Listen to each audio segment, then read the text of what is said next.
Okay, here you go, guys. If you go to my link tree, you can find the YouTube channel, the YouTube channel there, or just go to youtube.com/ same as thingy here, Jalal ibn Saeed. Okay, so that's my at on YouTube. Can everyone please make your way there? Let me just check and make sure that's correct. I want everyone to come on there because I'm going to start going live there for all of Ramadan. And I need to get my hours on there because I've just kind of abandoned it for a long time. You have to put the @ sign. It won't work otherwise, apparently. Let me try again. It's youtube.com/ Jalal ibn Saeed. Did it work? Yes, it worked. Do that. It's youtube.com/ Jalal ibn Saeed. And then you just click on the red circle around my face. It shows it's live. Click live. And then you're able to watch, all right? I'm going to jump down, Jar, and let somebody else come out. Cool, buddy. Hi there, folks. Hey, how you doing, man? Welcome. I'm good. Thank you. Thank you for having me. Pleasure. Pleasure. Thanks for coming. What's up? What would you like to ask? I'm just curious how you guys found your way into Islam, whether you believe it's the quote-unquote one right religion, or whether you think that like there's multiple right religions, just kind of your views on things like that. Okay, so for myself, I grew up in Texas, in Houston, and I guess in my early days, I was always spiritual. I was always seeking the truth, and I actually went to church. I used to go to church before anything else. My first influences was Christianity, Southern Baptist. A bit of Catholicism didn't really work for me, but it was mainly Southern Baptist. And I never really believed Jesus was God, or that, you know, that kind of that belief, anthropomorphosis. I never really believed in that, so it was very difficult for me. Instead, I believed that God was one. God is all powerful. God is all knowing.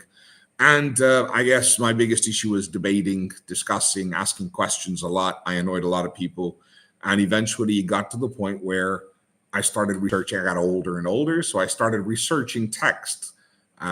If people said Jesus said this and that, I needed to know Jesus actually said it. So I started checking validity of the text. Where do they get it from? Integrity in the different Bibles, and there's like 400 different ones. And then throughout history, then I sat with some rabbis, then I sat with some pundits. I mean, my journey is long. In my early 20s, I met some Muslims, and I was quite skeptical. There was a debate with some Christians, and I joined in that conversation because I knew the Bible. And in that conversation, they started asking me where I was from and so on and so forth. They said, MashaAllah. And I was like, what does that mean? And that is where it started. That's my first word that triggered with me. I said, what does that mean? And they said, well, God willed it. So when they said God willed it, I started asking questions. I said, how do you know Muhammad said anything you claim he said? So I already had all the training in the church. I had years of questions and debates. So I thought, I'm going to put that to you as well. And I was pleasantly surprised and blown away that anything I questioned, they had the answer. They had validation. They had verification. They had authentication. I was like, so are you telling me the Quran is as it was revealed and from the lips of the Prophet himself? And this is what made me engage in the teachings of Quran and Islam much, much more. And since then, I've been doing comparative faiths for about 35 years, investigating, researching, studying, and I try to answer questions here best I can. Super interesting. Thank you. Thank you for sharing. I'm My curious. pleasure.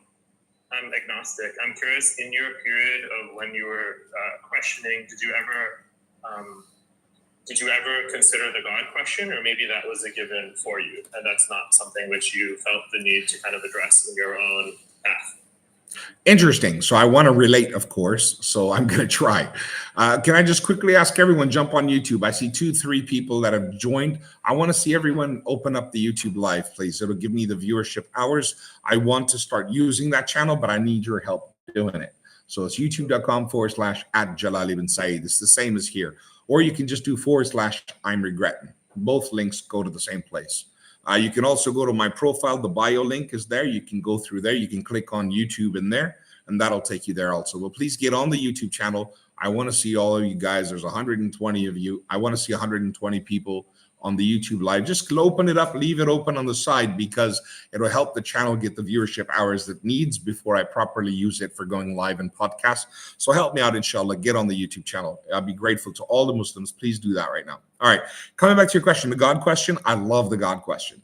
As a kid or as a teenager, you know, that whole fantasy world of Transformers or aliens or whatever. And we had our games. And one of the things was, what if nothing exists? What if I'm the only thing that exists? And what if God has created everything to test me? What if nothing is real? What if it's all in my head? So I had all these questions, but no, reality always quickly woke me up, and I always knew there is a God. I had a spiritual connection. I always knew I was connected to God. It was interesting. I could speak to him anytime I wanted. Not hear from him, but speak to him. Let me be clear. So when you ask the God question, I noticed a lot of people asking this question, so I came up with an answer. If you allow me the time and if you're interested, I'd be happy to share with you. I know many people have answered this question in many, many strange ways, but I assure you my answer is extremely mathematical and calculated and not in any way spiritual or philosophical. Please, I love it. Even if it was, that's fine. I was just curious, like, if you had thought about it and how you think about it. So I'd love to hear it. Yeah. Okay, let's do this, guys. I love doing this because it's one of my favorite questions. It's taken about 35 years to really come to, come full circle, as they say.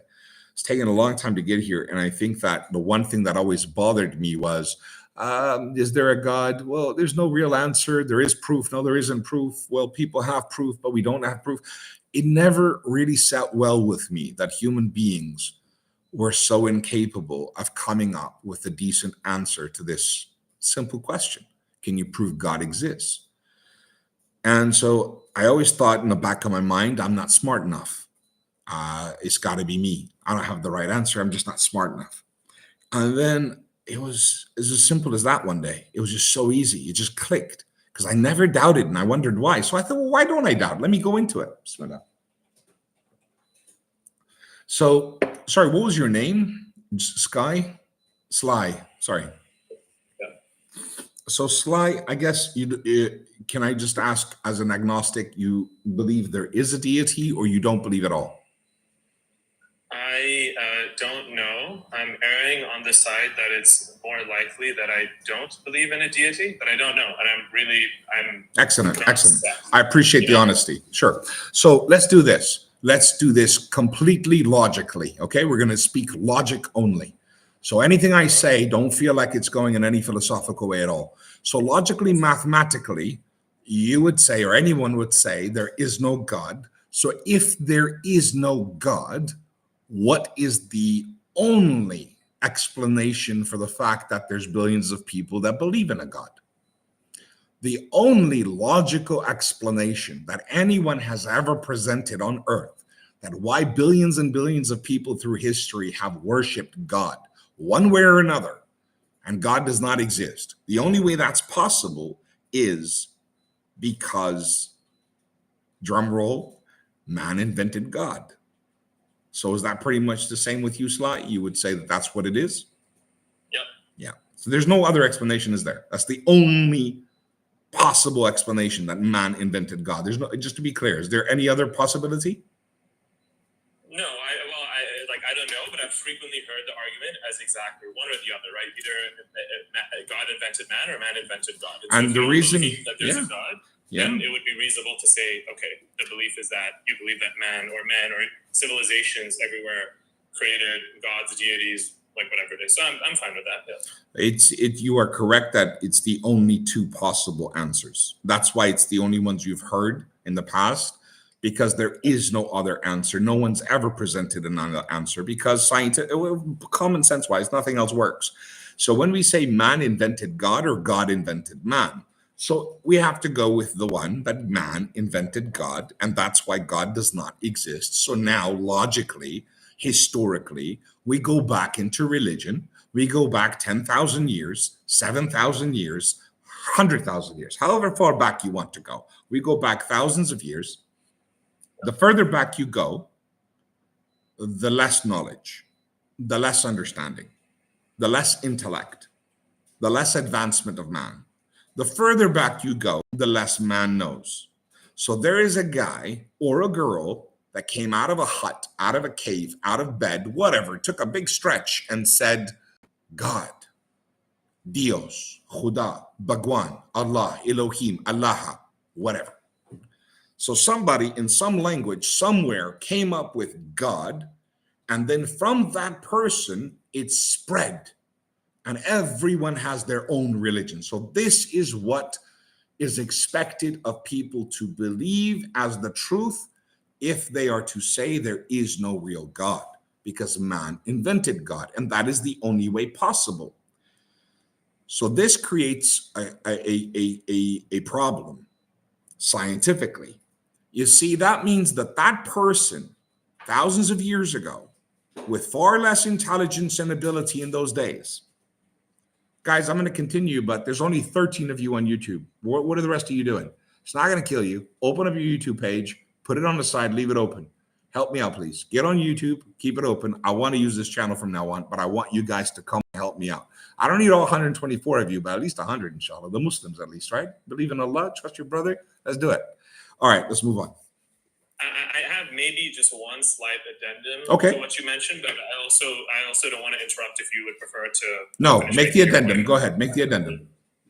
Which is that I would say that it's not a given to me that it started with one person. In fact, I think what's more likely, because you had all these non-connected. No. This is a theory. This is a theory. Of course, this is a theory. I agree. This is theoretical. Even if it was 10 people. Yeah, even if it was 10 people, 100 people, it makes no difference. I think it's very likely that in these different communities, tribes, civilizations, whatever it is, people created exactly, right? And there could be, within those, it could have started, as you say, with one person, or it could be in some and it would ways mutate. Yeah, it would mutate. It would start with one, it would mutate and mutate and mutate. Of course. Here's the only problem, okay? The problem is wherever it started, thousands of years ago, less intelligence, less advancement, less knowledge, somebody came up with a complex system called God, merciful, forgiving, loving, creator, all that, magnanimous, omnipotent, whatever. The problem is that 5 minutes ago, God did not exist. Now, God exists. Even in a immature, premature concept of God, the slightest understanding of God introduced by someone, this would be known scientifically as an original thought. Means it didn't exist a minute ago, and now it exists. So from that person to have invented this God or this original thought, we now need to scientifically dive into possibilities first. Before anything else is discussed, we have to prove this possibility. Is this possible? That's called the scientific method. You create a controlled environment, you create your litmus test, you do your test, and you see, is this even possible? When you discover it is possible, then you move on to the next. So we have to stop here now and look, is it possible for that person or those people to have come up with an original thought? So what is an original thought? An original thought is something that is not described by anything before it and nothing after it. It's something brand new, and therefore it comes from a place in creativity in the mind. So when someone says that man created God, at that point in time and onwards, man got smarter and smarter, man evolved, man advanced. Look where we are today on video cam. Who else came up with an original thought since that guy? Throughout the history of mankind until today, I've given this lecture in many universities. The last one that I remember was in SOAS, and this young atheist named Jonathan spoke out and said, I've got an original thought. I said, what is it, Jonathan? And he said, well, a 9-legged fish. And I said, that was really, really, really clever. Except 9 exist, fish exist, legs exist. You just put them together. You produced something. Human beings by nature are producers. We're evolvers. We're innovators. We're creators of that sort. We create from things. We don't create from nothing. So try again, Jonathan. He said, okay, you got me. How? Everyone laughed. And he said, blah, blah, blah, blah, blah, and they laughed again. And I said, okay, that was original, but it was not a thought. It was a noise. It has to make sense. There has to be some intelligence behind it. Throughout history, this has been a argument or a conversations for philosophers and sociologists and psychologists. Do human beings possess instincts? Do they have the ability of an original thought? And the answer is unanimously, always from logical perspective standpoint, no. A human being, biologically brain created, unable to have an original thought. We see something, we create from that. We hear something, it's the nurture versus nature. Even in nature or nurture, both have a beginning.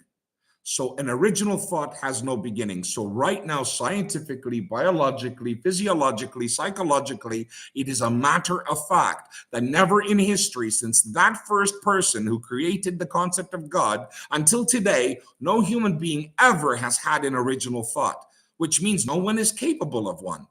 We're not capable of seeing something or touching something or mentioning something that we haven't seen, touched, or smelt, or loved, or enjoyed. We have to hear it first. We can only create from something, an idea, a color, a shape, a sound, long as we heard something else and we discover and then we explore and be creative about it, but never from nothing. So because of that argument alone, and the fact that for thousands of years, nobody possessed the intellectual level of all of you, and all of these kind of conversations where we all sit and learn from each other and we have these discussions. No one in history has ever done this. Back then, they didn't have this ability. So surely God was not created by a human being.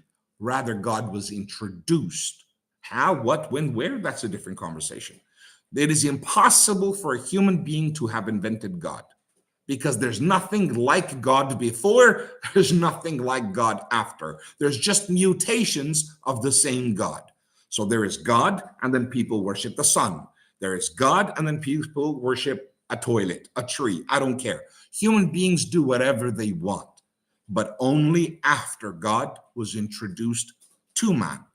I will add to this two common denominators global around the world.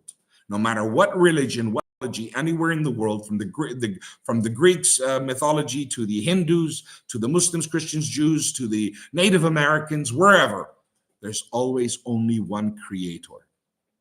Everyone agrees that there was one creator, and every religion agrees that there is a devil or an evil, a source of misguidance. Those two common denominators tell me everyone received prophets from the same God, because nobody had a different belief of a creator and nobody had a different belief of an evil. They just mutated from the same ideas. They took the same ideas and mutated into something else. So for me, my friend Sly, I believe that the God question was answered for me a long time ago before I had this knowledge, because I was always connected. But from that biased perspective, I took myself to a very, very inquisitive place because I wanted to be able to answer the question. So I had to pray to God and say, forgive me, but I'm going to go there. And I went there with the idea, if God does not exist, how do I explain this? The only way to explain it is that man invented him. Now let's see if man is capable of doing it. And it's called an original thought. The answer is no. It's humanly impossible. The only way man could know God is through divine intervention, that he introduces himself one way or another. That's it. Thank you. Thank you for sharing. What are your thoughts, though? I'm definitely interested in what you think.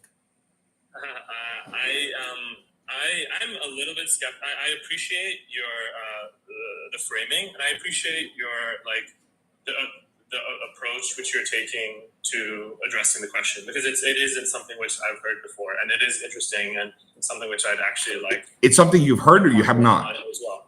I have not heard. I've not heard before. Yeah. So I appreciate the originality of your argument. Let's not say thought, because I think that would be, I like that. That was good. That was good. That yourself. That was good.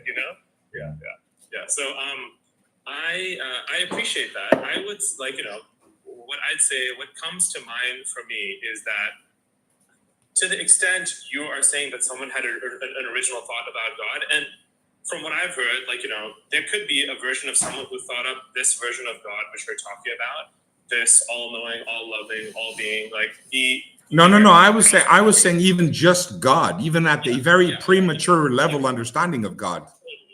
Totally.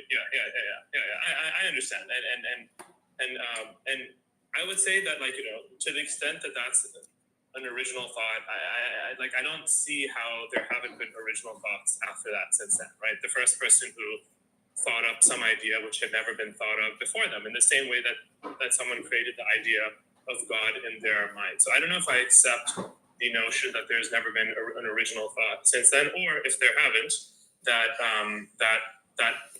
the idea of God is the only original thought to ever have occurred. I don't know. I would love to look into that further, but that I am cautiously skeptical of at least accepting that premise. But I'll ask you a question off the face value. Have you ever heard of a human being have an original thought ever in history? I mean, we know that there have been people. I mean, to your point, right? We don't know who had the original thought of God. Someone had it. No. Aside from God, has there ever been another original thought about anything? No, but what I'm contesting is the fact that we don't even know that anyone had we don't know the person in history who had an original thought about God, the same way that we don't know the person in history who had the first original thought. No, I apologize. What I'm saying is it's not possible. There was no human who had one. So the only thing you could say, or you could help me with, is if you could show me evidence of there being a human being who had an original thought about anything. What I'm saying is there hasn't been one. There's never been one ever in history of mankind.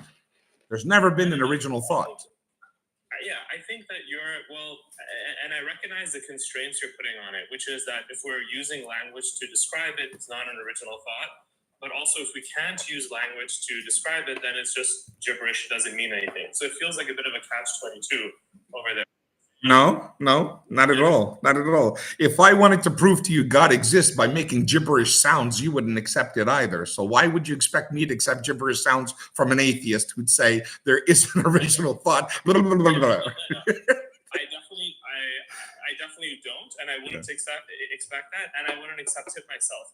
But I also wouldn't put the constraints on the fact that just because we can use language to describe it doesn't mean that it's an original thought, Because the combination of language only exists to convey what's in our mind to someone outside. So if we can use language to describe it, it doesn't mean that what exists in our mind has existed in someone else's mind beforehand, right?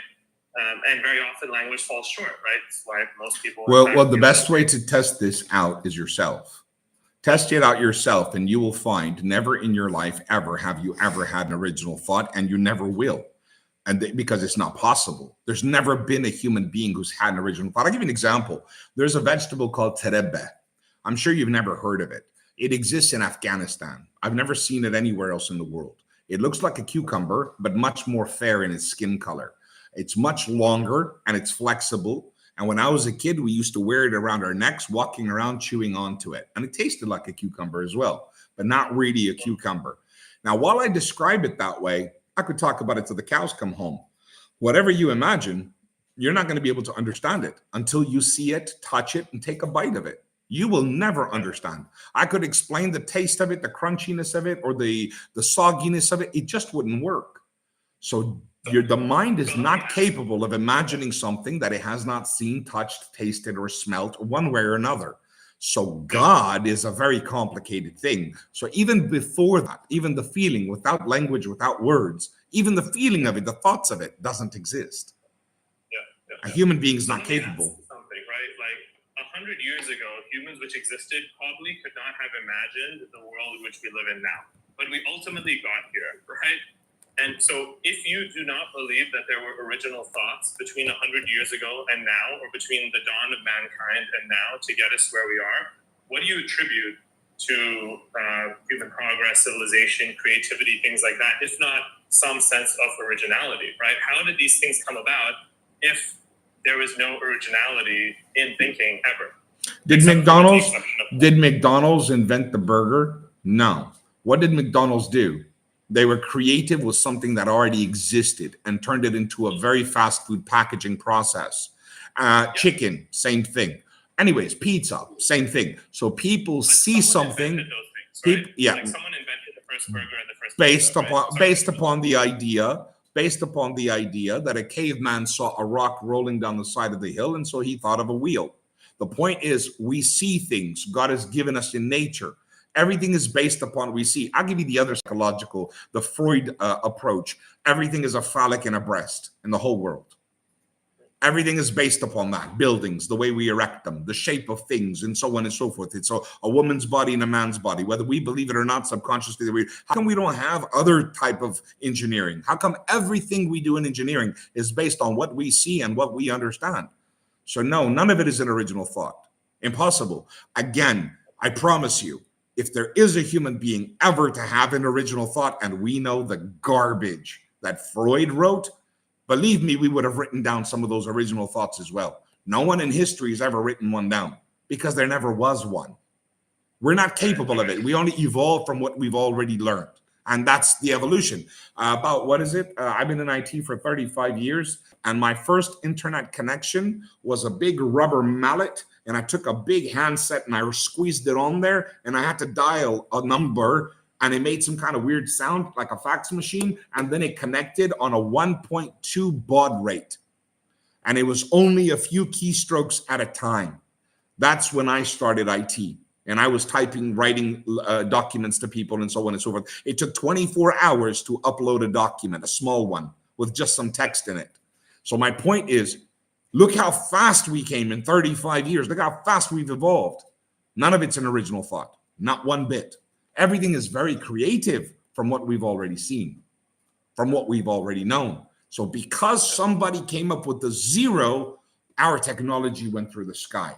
Because somebody came up with a microprocessor, we went flying again. Because someone came up with a superconductor, and it just keeps going and going. It's based on things we evolve with. Now, without the superconductors and the microchips and the incredibly fast processors, we would not be able to create the robotic arms and the robotic machinery that we have that enables us to make the cars we make, the planes we make. So basically, everything evolves. None of it is an original thought. I appreciate that. Thank you. Thank you so much for sharing. My pleasure. It's been really interesting to kind of hear because, as I mentioned, I'd never heard this perspective, and I would love to, and I will go spend some time thinking about it. Respectfully, I'll say at this moment at least, I would disagree, but again, very respectfully, and I would like to come back. So I'll follow you, and thank you for your time. My pleasure. You take care. Have a great day, friend. All right, everyone, do me a favor. Jump up on the YouTube channel. 21 people have joined. You guys rock. So look, I'm focusing here all the time, but today I'm focusing here. I'm reading your chat. I'm reading your messages. I love it. Help me make YouTube platform big for me. Please move over to YouTube channel. I'm going to keep doing this. Don't worry. I won't stop TikTok. I love TikTok, but I want my platform to grow here as well. So I want everyone to know, especially in Ramadan, I'm going to be doing mostly on YouTube because I've got a couple of months to get my viewership hours up to 4,000 hours. So I'm at about 400 or 500 hours now. So if I get the numbers at the top here, okay, the numbers at the top here on YouTube, if it goes up to say 100 viewers and I stay on here for say 3-4 hours, that's 400 hours done like that. And if we do that 2-3 times while I'm going live, we'll hit that target right away. I'd like to do it before next week. I'd like to hit that target before Ramadan starts so we can do some amazing dawah both on TikTok and on the tube. All right, help me out, please. Bismillah. I've got 22 people on YouTube, so I need more of you, inshallah. Join on there. Open it on your computers, on your TV, on your screens, wherever. Open it. Leave it running. Help me out. We're going to talk here, but leave that open, inshallah. Okay, let me go ahead and read your chats on YouTube. Alaikum salam. Who's here? Festus, Jacob, Sajia family, formerly. Alaikum salam. Alia, alaikum salam. Samia, Nahid Khan. Who else is here? Let's see. Javi. Oh, I see you, Javi. All of you guys. Why isn't this going? Oh, there it goes. It's going up now.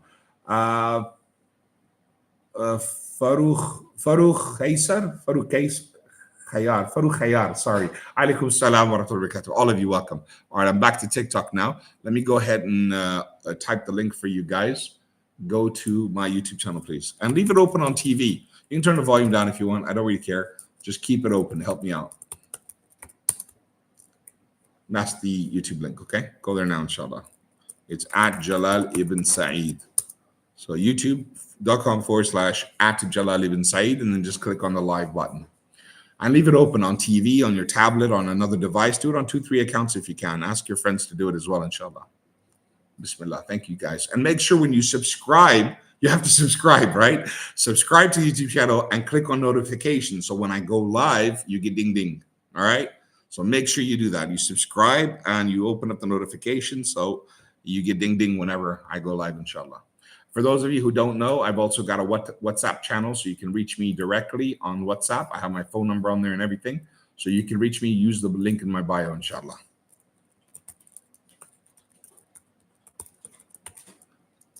That's the link you can get to the bio. Click on that linktr.ee/J Muhammad. Type it exactly like that, otherwise it won't work.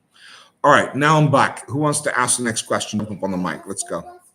Yes, you can come, my princess. Now, look, you can't go on the camera, but you can talk to me from there, okay? Okay. Because I got some really, really evil kuffar. They say some horrible things when they see people on the screen, okay? So that's why I can't have you. Go ahead, ask your question. I want to ask a simple question, not for you. I want the people on the lifetime. All right, so my little girl, Eliza, what's your YouTube thing? What's it called? I have two. You have 2 YouTube channels. Wow, these people are advanced. What are they called? One is called Out Amethyst, and one is called Secret Human 900. I have no idea what she said. It was something really exciting, but she's got 2 of them. Anyway, so ask your question. She's got a question for all of you guys, and she wants all of you guys to answer her question, okay? Are you guys ready? Are you guys ready to answer her question? Here we go. Go ahead. If the first people the first prophet that was the first human, his name was Adam alayhi salam. He had 2 special children called Habil and Qabil. They both had 2 sisters. I forgot their names though. Okay. And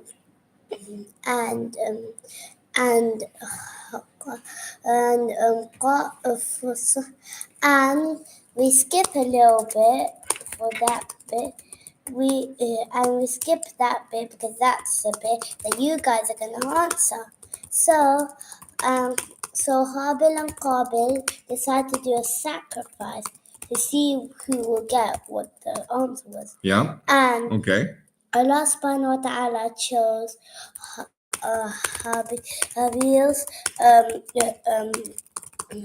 Habil's sacrifice rather than Qabil's because he put a lot more effort into it than Qabil, and he got really mad, so he killed Qabil. Now, what was the reason why Qabil killed Qabil? Okay, so everyone, she's asking a question from you to answer. When Cain and Abel had a fight, Cain threw a rock, Qabil threw a rock and hit Abel, and Abel died. And for you, I will tell you, he didn't mean to do that. He threw the stone. He didn't mean to unalive him. All right, cool. So we say unalive on TikTok, okay? Okay. So anyway, so then she's asking why. Why did he do that? Why did they fight? You guys are going to answer. Can I pick a person? Can you be what? Can I pick a person to choose it? Well, to choose to answer. No, they're going to answer when they're going to answer themselves. So when they answer, I'll tell you, okay? So she's asking, why did they do that? How awesome is that? So I got the YouTube chat here. Festus, who else is here? Nasir and Nasir Omar, King Mu, everyone. Okay, I'm just going to mention your names as I see you, inshallah. So who's got the answer to the question? Somebody says, Riri said it's because of jealousy. Is that true? One was jealous of the other. Is that what happened? And that's a bit of it. It's really close. It's really close, but that's a bit of it, she said. She said that's a bit of it. It's correct, but it's a part of the reason. It's a part of the reason. It's a quarter. Okay, it's a quarter of the reason. apart. Can you do me a favor? Can you turn the other lights on the first button there? I need a little bit brighter here. Okay, so she's saying it's a part of the reason, but it's not the full reason. Did you open? There we go. Perfect. No, not that one. The other one, the first one. Anyone else? Alaikum salam, brother. How you doing? Welcome. Dear brother, I'm Turn that also one back grateful off. you're online. I wanted to ask you a important question, my brother, No, put that because one it's back on. been really bugging me. I'll be honest with you, I was waiting for you to come online. Yeah. And, thankfully you're online now. And, I'd really like to ask you this question because I'm really questioning, because the last time I spoke to yourself, it was regarding some hadiths, because I was having some debates with some of the Christians and everything, and they'd bring up some hadiths. And I'll be honest with you, it kind of rocked me a little bit. So when I mentioned it to yourself, you said to me that, some of these hadiths that, anything that's not, authentic or anything, if it's wishy-washy, they just, they've got rid of it along the way. However, there is a hadith which I'm not sure if it's authentic, because I'll be honest with you, I'm no scholar in hadith. However, this is a question they posed and it really offended me personally. So I really wanted to ask you the question. I've been waiting for you to come online. I'm sorry for you online now. The hadith, if you don't mind me saying, I don't know, if this is authentic anyway, but I'm going to bring this up. Apparently, it's hadith number 16245, volume titled The Sayings of the Syrians. Chapter title is Hadith of Muawiyah ibn Abu Sufyan. It says basically, I saw the Prophet, peace be upon him, sucking on the tongue or the lips of Al-Hasan, son of Ali. May the prayers of Allah be upon him, for no tongue or lips that the Prophet sucked will be tormented by the hellfire. And also, I don't want to get into detail, but I was just offended by this. They say that basically the Prophet sallallahu alaihi wasallam, he apparently kissed the private part of Hassan.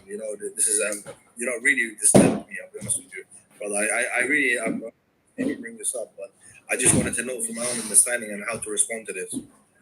Let me open up the actual hadith you're talking about. Yes. I'm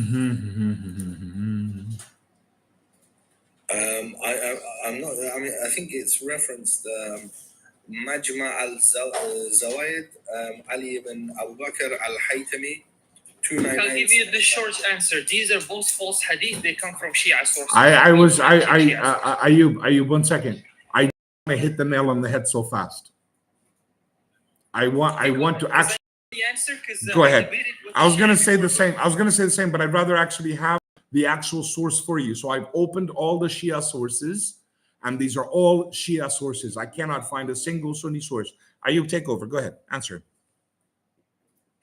Okay, look. Shia, they like to make Al-Hasan and Hussein very special to fulfill infallible imams. So they said these two, Hassan and Hussein, they did not even, when their mom, which is Fatima Zahra, she used to come to breastfeed them, they used to reject that. Yeah. So what the Prophet did, I'm trying to explain to you their belief system. So what the Prophet did, he breastfed. A man breastfed two babies. Make that make sense. And then they did something in Arabic called mughales. They went to the extreme. So they started saying stuff like he sucked his tongue. He used to chew the food and throw it in their mouths. They have a hadith about this. I can read them from Al-Kafi, from Man Lam Yahdurhu Al-Faqih. They have all these hadith. Not all of them are authentic, but Shia split two groups. Some of them care about a hadith authenticity, and some of them don't care. As long as it's from an infallible imam, they don't care about the people who they reported the hadith to them. You see what I mean? So they take these ahadith. But to be simple and fair and cut it short, all these ahadith that you brought, they're ahadith from Shia sources. We do not accept them because they lied upon these people to make them into these infallible imams. And they took this knowledge from the Prophet in supernatural ways because they believe they have knowledge of the unseen and they control the atoms of the universe. So they must get this from the first infallible imam through the Prophet ﷺ, which is the first one, through unnatural manner. So they said he breastfed them, used to give them some of his spit, and that's how they got the knowledge from him. This is the short, concise answer, and I'm not going to go into more detail. Alhamdulillah, thank you guys so much. You know what? Because I was really shocked about this. Because when you believe in your religion, you believe in your iman and your sources and your books, you think to yourself, there can't be such a thing, even rocked my belief to, I felt like, I didn't want even to accept certain things unless they, certain hadith, unless they're in line with the Quran, which I'm just grateful that obviously you brothers have brought this up and identified this as definitely Shia sources. This is nothing in Sunni Islam, which I'm very grateful for, brother. So when you look in the isnad, there's two major breaks of chain of narration. So both of these are fabrications. Both of them are fabrications. And I wanted to pull up the actual websites, but then I changed my mind. I was going to show them, but I've changed my mind. I don't want anyone going to these sites. So I see a lot of Muslims come up and they quote Islamic quotes because they read it from Islamic websites. And I was quite shocked at how many this past year have been quoting Shia sources and they don't know it because the names are like Islam, but I'm not going to say it, okay? It's something like Islam dot blah blah, and it looks like it's authentic. It's not. So there, you need to know who's who and what's what. And good for you. I'm glad you asked. This is a fabrication, and nothing of the sort is narrated in Ahl Sunnah wal Jama'ah. Jazakallah, my dear brothers, both of you. Honestly, I've been waiting for a good, I don't know how many days it has been. It's been, this question has been, bugging me in my head. And I've been waiting for yourself to come on, and I thought maybe, inshallah, the brother's going to definitely answer this. And alhamdulillah. Wait. Listen, in the art of debate, you destroy the shubha and you give them something similar. So these two Christians, and this one they can't run away from. Tell them why Paul picked Timothy, and why did he pull Timothy? And he said, I'll take this one on my robe. And he said, I'm never married. And then all of a sudden, he took Timothy to the side of the road and he circumcised him. Ask him why. An unmarried man choosing this young boy, and he answered, I'll let you imagine how the circumcision goes through. Ask them why. Was he on the other side? And watch them dying in front of him. Give them the same show. Yeah, it's in their Bible. But better than that, I'm going to remind you, brother. You quoted me earlier in the beginning. You said it incorrect. That's not how I said it, but it's okay. It wasn't that bad. But you forgot my advice. Don't go there again. My dear brother, I don't think it was yourself myself that you gave that advice to. Okay. I'm grateful for the advice. If it wasn't you, here's my advice. I tell all my Muslim brothers and sisters: they're cursing Islam, they're mocking Islam, they're laughing at Islam. I have to defend Islam. Number one, no, you don't. Islam defends itself. We answer questions. The truth, it never loses, always wins. Number two, by being there, the dogs keep barking. If you leave, the dogs will shut up. They only bark if Muslims are there. They're not going to, if they say to each other, it doesn't matter. But when Muslims are there defending themselves, they do it on purpose. So let them come here to these kind of lives to ask their questions and debate if they dare. If they dare. Absolutely, my brother. You know what it is? They tend to fold in any other argument. And wallahi, it's so true that it's not the eyes of light, it's really the heart. Because no matter even if you bring the truth to them, they don't accept it. And they always seem to lie about it, fabricate or dodge the context and whatnot and so on. Yeah. But the only thing that was really bugging me was these two hadiths, or wallahi, it really affected me. And I really did lose sleep over it, I'll be honest with you. And I'm going to say, I have a class every Saturday, every Sunday, and I've just put up a video. I'm going to post it on TikTok tonight, me complaining to many of you brothers and sisters out there who've come to me on these lives and said, where do I seek knowledge? Where do I go? What books do I read? And I've invited you all to my teacher, Sheikh Salim Al-Amri, and myself are live on YouTube every Saturday, every Sunday, to 12 noon UK time. And majority of you brothers and sisters out there who said you wanted to learn, you don't make time to attend. It's been 2 years. So I put that video out for you guys, and I've invited you to go there.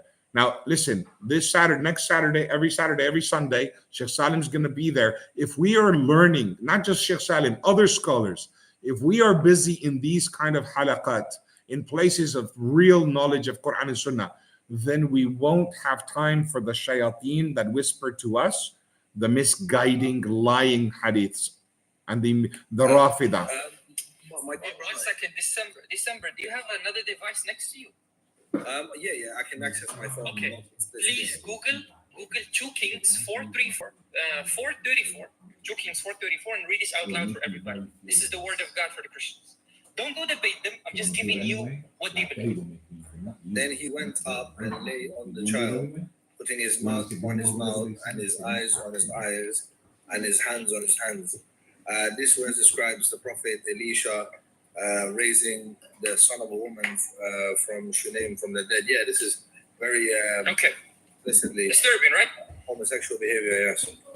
Exactly. So go ask them about this. This is how their prophet revives the dead in the Bible. Wow.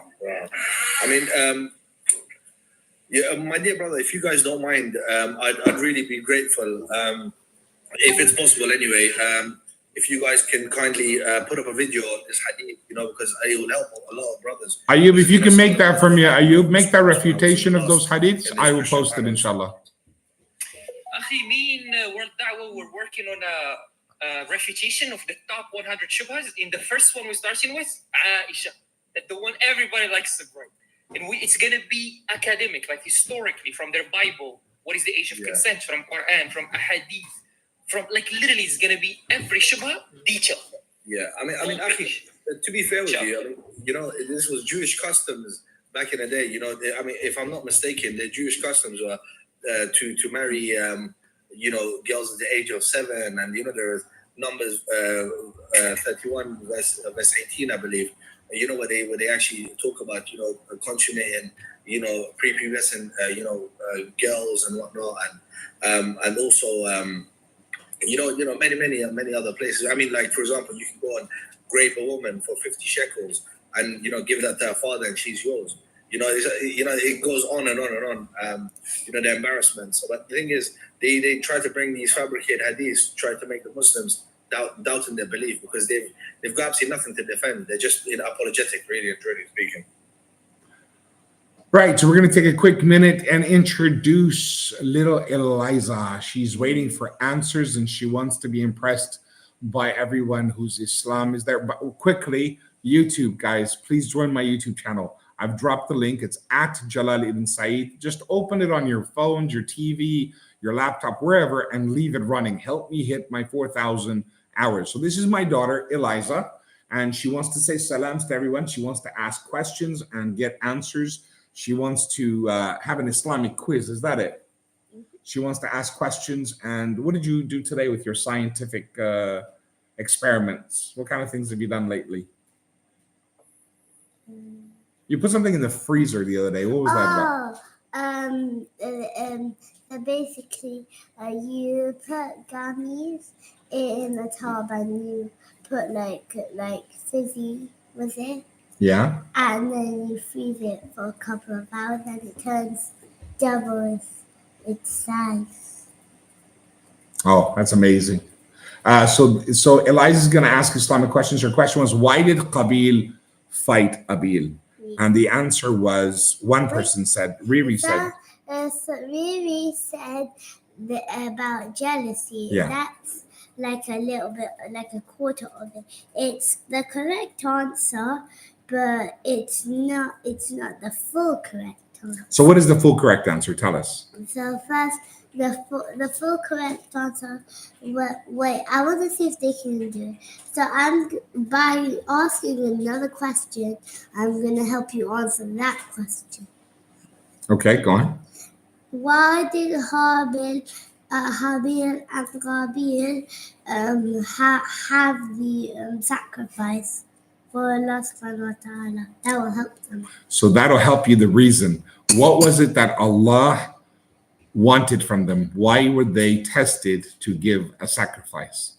So who knows the answer? Am I allowed to participate? Somebody said the correct answer. Did they? Yeah. What did they say? They said marriage. About the marriage. They were jealous about marriage, who they got Yeah. married to. Yes, brother MK got it. MashaAllah. Well done. Ayub, a little late. You can participate in the next one. I knew from the beginning, but I didn't want to ruin it. That's why. I know, me too. No, but this one asks a good question. Okay, next one. Ask one more. Question. This one is a very easy question. Okay. Who was the prophet who built the ark? Who was the prophet that built the ark? Yeah. Yes? Yeah.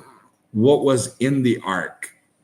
It was two of every single animal in the world. Look who answered it. Loads of people answered it, but look who was first. Same one again. M-I-K. Mick answered it correctly again, mashallah. So some people said Noah, some people said Nuh. So who are these two different people? One's Noah, one's Nuh. They're the same person, but Noah is the English version of Nuh. Noah is the English version of Nuh alayhi salam. Okay, fantastic. Okay, one more question, and then we wrap it up. What's the last question? The last question. I want it to be a hard question. Okay. Let me say one of the questions that you asked me once. The questions I asked you. I asked you some tough questions. Yeah. Go on. So, the Prophet Muhammad sallallahu Sallallahu alaihi alaihi wasallam had 3 people who took care of him. First was his main mother. Then it was Halima, the one who took care of him. Who was the third person who fed him? Who is the third person? So you had the first mother who gave him birth. Then you had the second mother who gave him milk. And who was the third mother who looked after him? So he had 3 mothers. Yeah. Right? So who was his This third one is mother? a tough one for the people. I know. She said it was tough for her, but she got it. People keep on They saying got it. that it was Abu Talib. Yeah, but they thought you were talking about uncle. Now they know, so they stopped saying it. See? No, Amina was his birth mother. Yeah. And then his second mother was his milk mother. What's her name? And third mother, what's her name? Let them answer. Let's see if they know. Give them a hint. Give them the first letter. Yeah. So 'Cause it's a tough one. I'll give you guys 2 of the names. So one. No, don't give them names. Oh.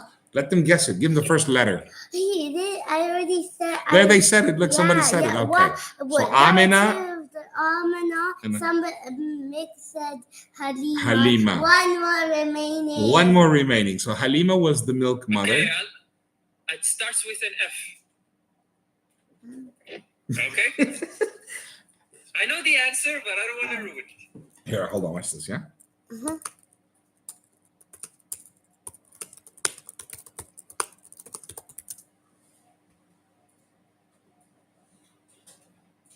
What? Yeah.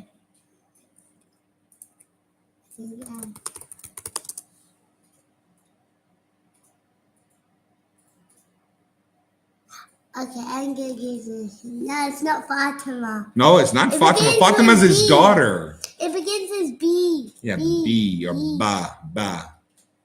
The Wait, second Fatima letter. is Abiha. You told me people who actually. Stop gonna That's correct. what she said, right? No, she said his 3 mothers. So it's Amina, Halima, and somebody said Baraka. Peace got it. Baraka radiallahu anha, Halima radiallahu anha, and Amina radiallahu anha.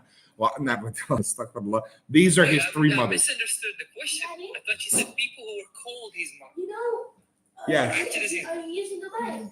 No. Oh, You got me too.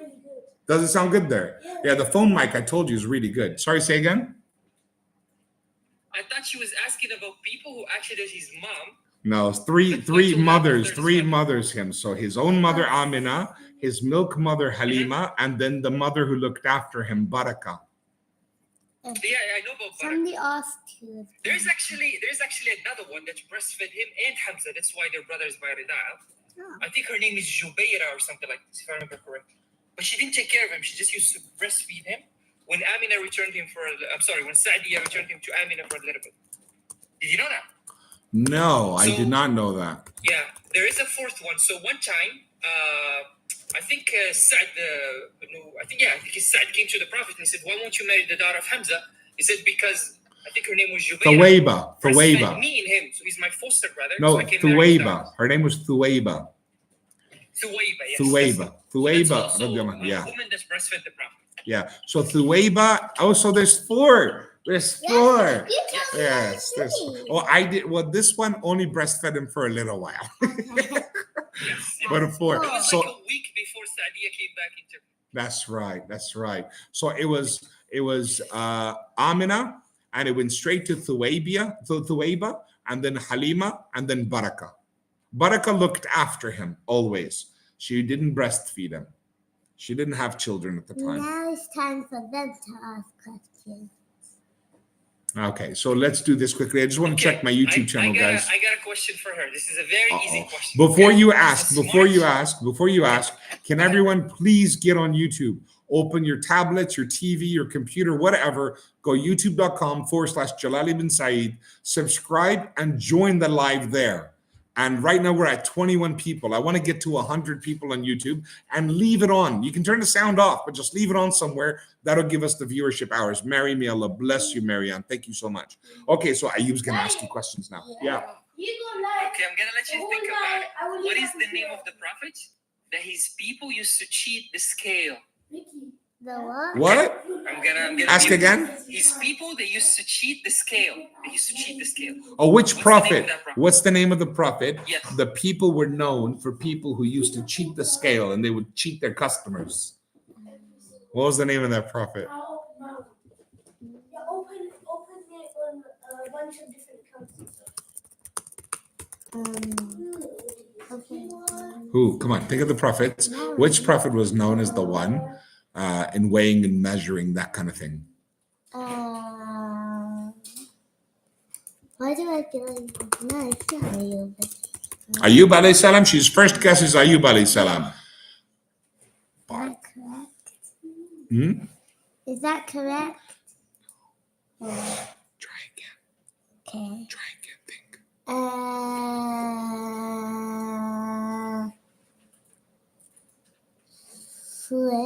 Shuaib. Why did you say Shuaib? It's the first prophet that came to my mind. First prophet that came to your mind, Yeah. Shuaib. Yeah. MashaAllah, MashaAllah. Good guess, man. Somebody also got it correct. Somebody else got it, Shuaib. Oh, did you read it from the chat? No, No. they just commented it now. Okay. Somebody said Yusuf though. That's not good. Yusuf, no, it was Shuaib alayhi salam. Correct. All right, next question, Ayub. Keep them coming. Yeah. Ayub got hard Another ones. one. Okay. I'm not gonna give hard ones. This is an easy question. Okay. Let me see. An easy question. Okay. Easy is stuff like who is the first prophet. That's easy. Who was the first prophet? Okay. Who was the first person who did hijrah at the time of the prophet? Who was the first person? Yes, did hijrah at the time of the prophet. There's a hadith sahih in Bukhari. He was called the first muhajir in the sahih. Who is that person? Did I learn this thing before? I don't think I did. You don't know the first. Now, is this? Yeah, that's a tough one. Because okay, so you had 3 hijras. You had the first group. You had the second group. They went to Abyssinia. Then the third group went to Medina. So who was the first one to make hijrah? He did this one on his own. He didn't go with anybody. He did it on his own. And the place that he went to, the guy who was in charge of the place, he brought him back and he said, "Do not kick this man out. He's under my protection." Who is this guy? How come? I don't know. I think it's because of my internet. Can you give me a cable, maybe? I don't know. No, because that's Wi-Fi as well. It doesn't matter, does it? Give up? Yeah, I don't know. I didn't learn this in school. No, because that's Wi-Fi. Okay, maybe this one is a little bit of a tough question. Maybe this was an unfair question. You know what, Was Habibi? this a hard question? Yeah, it was a tough question for the little ones, but no, I like it. Ask hard questions. Let them think about it. So you cannot get the answer now. You have to go research and do your homework. And next time you see Uncle, yeah, so go learn it. Don't wait for year 4, year 5. Go. You've got Sheikh Google. All right. You go ask Sheikh Google and you get answers to everything you need to know. All right. Never wait for school. School will slow you down. You know, there's another guy named Sheikh Mark Twain. Do you know what he used to say? Sheikh Mark Twain. He's not a sheikh. Mark Twain used to say, "Don't let your schooling get in the way of your education." Isn't school meant for education? Yes, but so they should never slow you down. School is wrong. Yeah, so don't wait. No, school is good, but don't let school slow you down. Okay. What's next, Ayub? Okay, so no answer? I shouldn't give We're you gonna answer? no. She has to take that away. She's got to go and find out. Okay. YouTube, we're at 26 let me- people, guys. Please don't close it. Just leave it open. Leave it open somewhere and let it run on YouTube, please. And get more computers, more login. It can't be the same person's ID though. It has to be different IDs in. So ask more people to tune in, and let's get 100 people on YouTube just watching. I want to get that viewership hours every time I'm live from now on. Help me out, please. Go ahead, you. Okay, what is the name of the prophet that died in heaven? Died in heaven. That's Which prophet died in heaven? let's see. Is this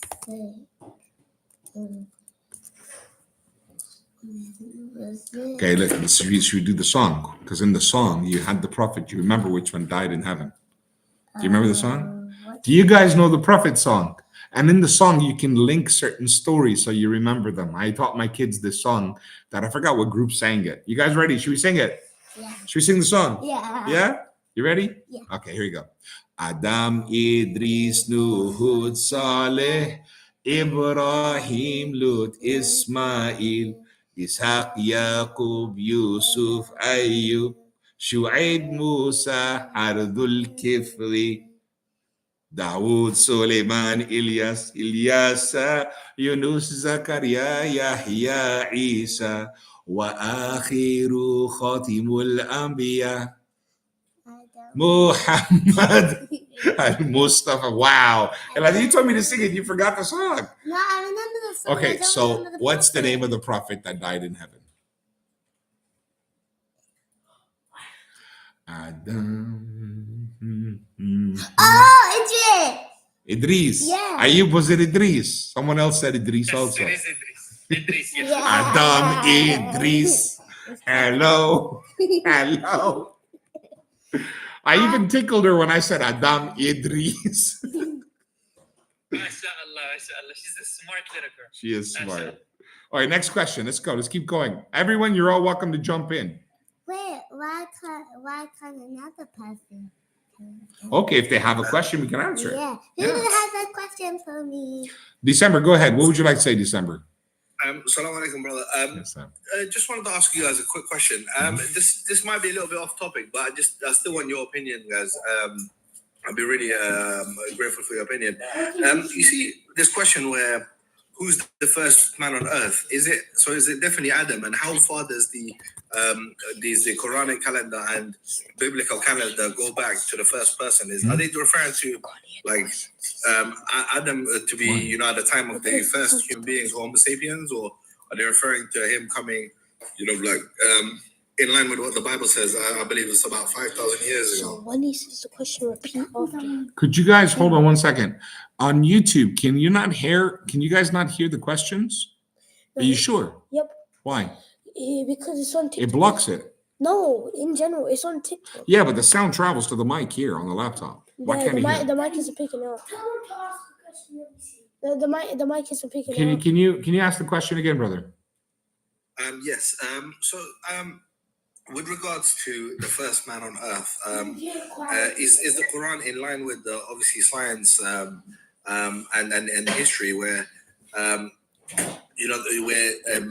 Adam is he the first man on earth? Okay, in regards to cavemen, right? So is Adam the first man on earth, or were there cavemen before him, etc., right? Lord Adam, Islam. Because he's not only the first prophet, but in the Quran, it also shows that he was the first human created. Correct. So what we understand from Ahl Sunnah wal Jama'ah is that Adam alayhi salam is the first human being that was created and the first human being that was in the heavens for 1,000 years or so. And then from Adam, he descended to the earth. And then he lived on earth for many, many generations. And my son just flipped his chair backwards. Anyways, so yes, Adam alayhi salam was on earth. So the question begs, what about the artifacts and the bones and whatnot that show people existed long before, etc.? It's irrelevant. All of the historical artifacts on the planet, they only show what was here historically and who built the pyramids. So what was on earth before mankind? The Jannat. So the jinn used to possess the earth. So what the jinn left behind does not mean human beings walked the earth before, and Allah knows best. Irrelevant of anything, belief is in Allah first. And that is the hardest thing to believe, that God exists. So once somebody believes in Allah and then they believe Islam is the truth, then this question of, well, is Adam the first person? The answer is yes, because Islam says so. Irrelevant of what people find as artifacts. Someone even asked me about dinosaurs once, and I said, maybe, yeah, but there's no mention of them. But that doesn't mean they didn't exist. Oh, we'll see, we have their bones. What if they were put there by Allah to test you? What if the oil was put there by Allah to test you? The gold, the iron in the earth, the iron is from another planet. I mean, from outer space. So there's a lot of scientific things in the Quran that equal out what science is discovering and talking about. So it doesn't contradict, but still it leaves that Adam, peace be upon him, was indeed the first human being on earth. Sheikh, also about the Adam alayhi salam, according to Quran, Allah subhanahu wa ta'ala doesn't give time like Bible. So yes, we don't know. Correct. Correct. We don't know. Even someone say before, true, we find the the bones of any human 200,000 years ago or 3,000 years ago. It doesn't contradict with Quran because Quran doesn't give time and only Allah knows how long ago. Yes. SubhanAllah. Jazakumullah khair. That was a really good point. I'm really grateful for your answers. Can I say something here? Akhi Jalal, is that okay? Please, of course, always Ayub. Don't ask permission. You're always welcome to. Of course. Jazakallah khairan. Look, I'll make it brief because I don't like to go into details a lot. Absolutely fine. Because I don't want a layman like to be confused or anything. I'm not saying I'm not, because I am a layman too, but just explain to you. So evolution is something that I did a lot of digging in. December, are you here? I just want to make sure you get the answer. Yes, my dear brother, I'm listening. Okay. Okay, how much do you know about evolution? I just want to make sure you understand. My dear brother, I'd say I know a little bit, yeah. Okay, so listen. Most of the discoveries that they have about evolution is just forced, okay? Because the main theory about the human race, which is the Homo, right? They believe that we, in another species called the Neanderthal, who are the closest to us, we are multiple human beings. There's like the Homo sapien, which is us. There's the Homo erectus. There's Homo habilis. All of these supposed to be human beings, right?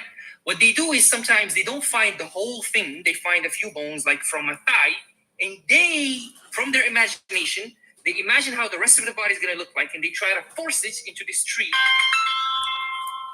They try to force it into this tree of evolution, and they try to use stuff like genetics, like mutations, and all of these.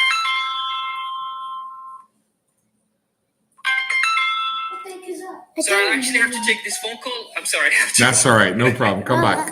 Later. So, all right. So, go ahead. Can I just say something about, because the reason I raised here to us to just remind something. Sure. And you can give us advice about those people who do that, because when I go on TikTok, or sometimes used to be in a Paltalk and some other places. I remember Paltalk, long time ago. Yes, we see lots of people coming, trying to enter the Christian room, especially those Christians who are not just spreading Christianity or teaching the message of Christianity to people. They only attack Islam, and they think by attacking Islam, it is that's how they make their dawah. So they just try to find very small thing and only attack those people who don't have too much knowledge about Islam, so they cannot respond, to them. Yeah. They cannot answer. What I'm thinking, because this is in Quran as well, that if you are not able to answer them and to refute them, to show that they are lying to people, then you shouldn't even sit with them, because you're giving them a chance that to attack your religion and make look like for the other people. My dear brother, you know what? I'm very grateful for your answer and all the other brothers' answers. You're so right. I mean, you know what? The thing is, Alhamdulillah, the Quran, the more you look into it, the amount of miracles it has is unbelievable. Like, for example, how the Earth was actually made by the Primordial Nebula, the actual Big Bang in itself, number one, which is amazing to know about. There were two gases which collided and created the known universe, number one. Number two, for example, they've deduced, the temperature of the surface of the sun in Kelvin degrees from the Quran, number one. Sorry, number two. Number three, even the speed of light is actually calculated from the Quran, you know, by apparently how I believe that one day for Allah is like 1,000 years for us, I believe, if I'm not Yes, mistaken. brother, but I'm asking the Sheikh, you know, that what is his advice for the people like this going inside other lives? They don't have knowledge to answer that about Quran and the Sunnah. Wallah, Habibi, my advice to everybody is do not go there. Even if you Yes. have knowledge, even if you have knowledge, there Yes, is to no, go to there is the- no, those who attack the Islam, yeah, Islam. there's no permission to go there. Even if you have knowledge, Allah says in the Quran, when they insult the religions and they insult your God or they insult Sallallahu Alaihi Wasallam, leave. You are not supposed to. Their goal is not, it's very clear, their goal is not to understand anything. Yes. Their goal is only there To insult. your insult. religion and to make. And make Habibi, you people know, fall the because scholars, they want to- say, they have this beautiful saying, the caravans, they are marching while the dogs, they are barking. So when the Yes. dogs are barking, you must march on. You must not waste time there. And also, you know those kuffar that insult Islam? The only reason they do it and they bark like dogs is because there's Muslims there pretending to defend. If you were not there, they would not say it. It gets boring. So if you are there, then they're having a field day with you. You are target practice. You are literally target practice for them. There's no truth there. So let them come here if they have the guts. And you know what we do? We allow fair dialogue. We don't allow insults. We don't allow barking like animals. We don't allow insult to any religion. We want insaniyat, people of human being, of intellect. God gave us aql. So we should speak like humans, not bark and scream like dogs. So let them Yes, come I here. have one question about Christianity. Sure. You can go to there and say this is my question about Christianity. If you think that they starting talking about Islam to you, this finish. They don't want to even give you their message. They don't care about this. Their only goal is to attack Islam. Yeah. It's not working even. Yeah, stay away from those places. Waste of time. Absolute waste of time. Thank you very much. Thank you. Assalamu Alaikum alaikum salam. wa rahmatullah. Take care. Bismillah, peace and blessings be upon the room. Very simple. Brother, can I just have 10 seconds, literally 10 seconds? No, because you're going to argue, my brother. Me, I just want to ask one question. No, I just want to make a statement, and wallahi, I'm gone. I just want to tell the brother, because people give evil eye to kids, so be careful, inshallah. So good night now. See, I told Assalamu you. alaikum wa Alaikum rahmatullah. salam wa rahmatullah. Jazakumullah khair. Barakallah feek. You see? You can speak from here though. Stand there so you can talk to me. All Anything. right, thank you very much. You see, the fundamental question is, and I don't want anyone to get offended, but the reality is, as a dedicated Muslim who believes in particular principles and principalities affiliated with Sharia, why do you want to live in the Western Hemisphere amongst the infidels? Can you see that this lifestyle doesn't make sense? Because Thank you. you claim to have the best interpretation of knowledge and understanding, which is designated out of religious understanding coming out of the Arabian Peninsula. Why do you force yourself to live amongst the infidels in Western Europe or America? So where do you live? Yeah, I'm saying, why do you want to live amongst? Where do you live? Where do you live? Why can't you go and live? But where do you live? Where do you live? Where do you live? At the moment, I relocated from Switzerland Uh-huh. and I moved to Africa. Where in Africa do you live? I live in Lagos, Nigeria, good brother. Okay, so you moved from Switzerland to Lagos, Nigeria. Now, are you originally from Lagos, Nigeria? No, I'm from Cape Verde. No, I mean like your roots, your ethnicity. Are you Nigerian? My ethnicity is Cape Verdean. So we're Cape Virgin. Cape Verde, you know that? Cape Verde, yes. Okay, so you're from Cape Verde originally, ethnically, yeah? Correct, yeah. So why did you not go back to Cape Verde? Why did you go to Nigeria? Business opportunity. We're setting up AI and we're going to remove all the nonsense. So you've left. So you left Switzerland and went to Lagos, Nigeria, not for an Islamic religious reason. You went there for a business opportunity. Yes. Yes, because But that's the norm for everybody, my brother. No matter whether you're Jewish, Christian, Muslim, Hindu, doesn't matter.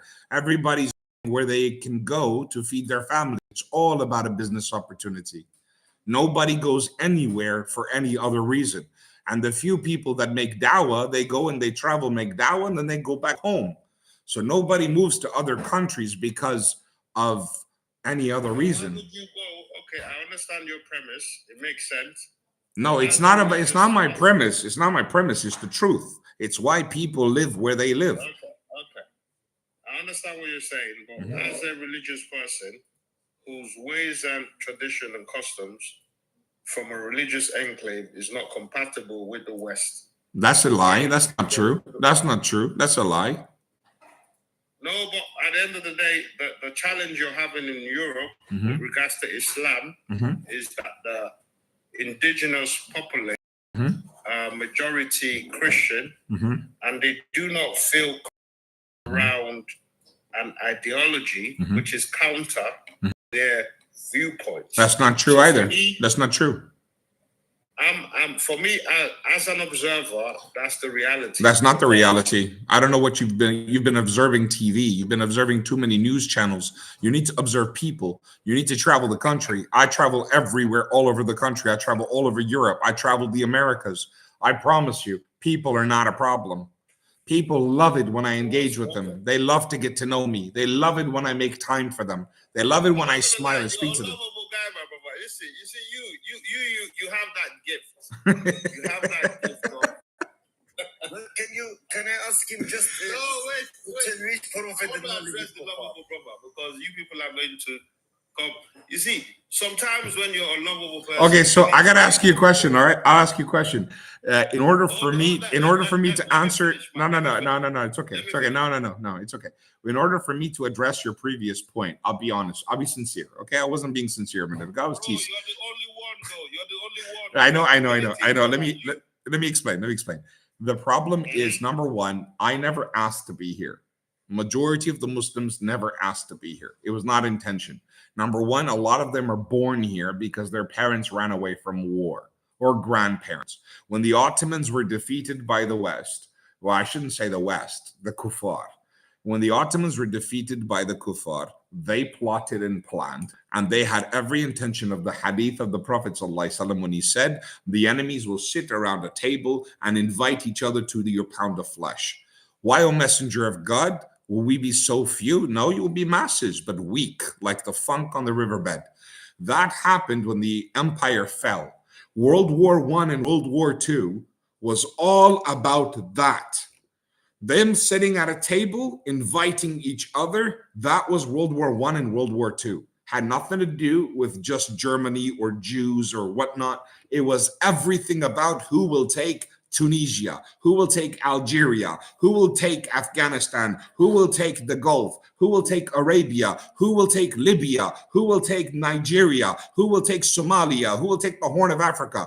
This was an incredible opportunity for the kuffar to come and usurp and enslave all of these nations. So these kuffar, as Allah says, they look united while the Muslims look divided. The believers are actually united at heart, but the kuffar, they are divided at heart. So that was World War I and World War II.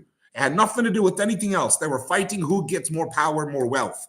And this part of Europe, that's why it's called the West. It's not the West. It's called the West because of that.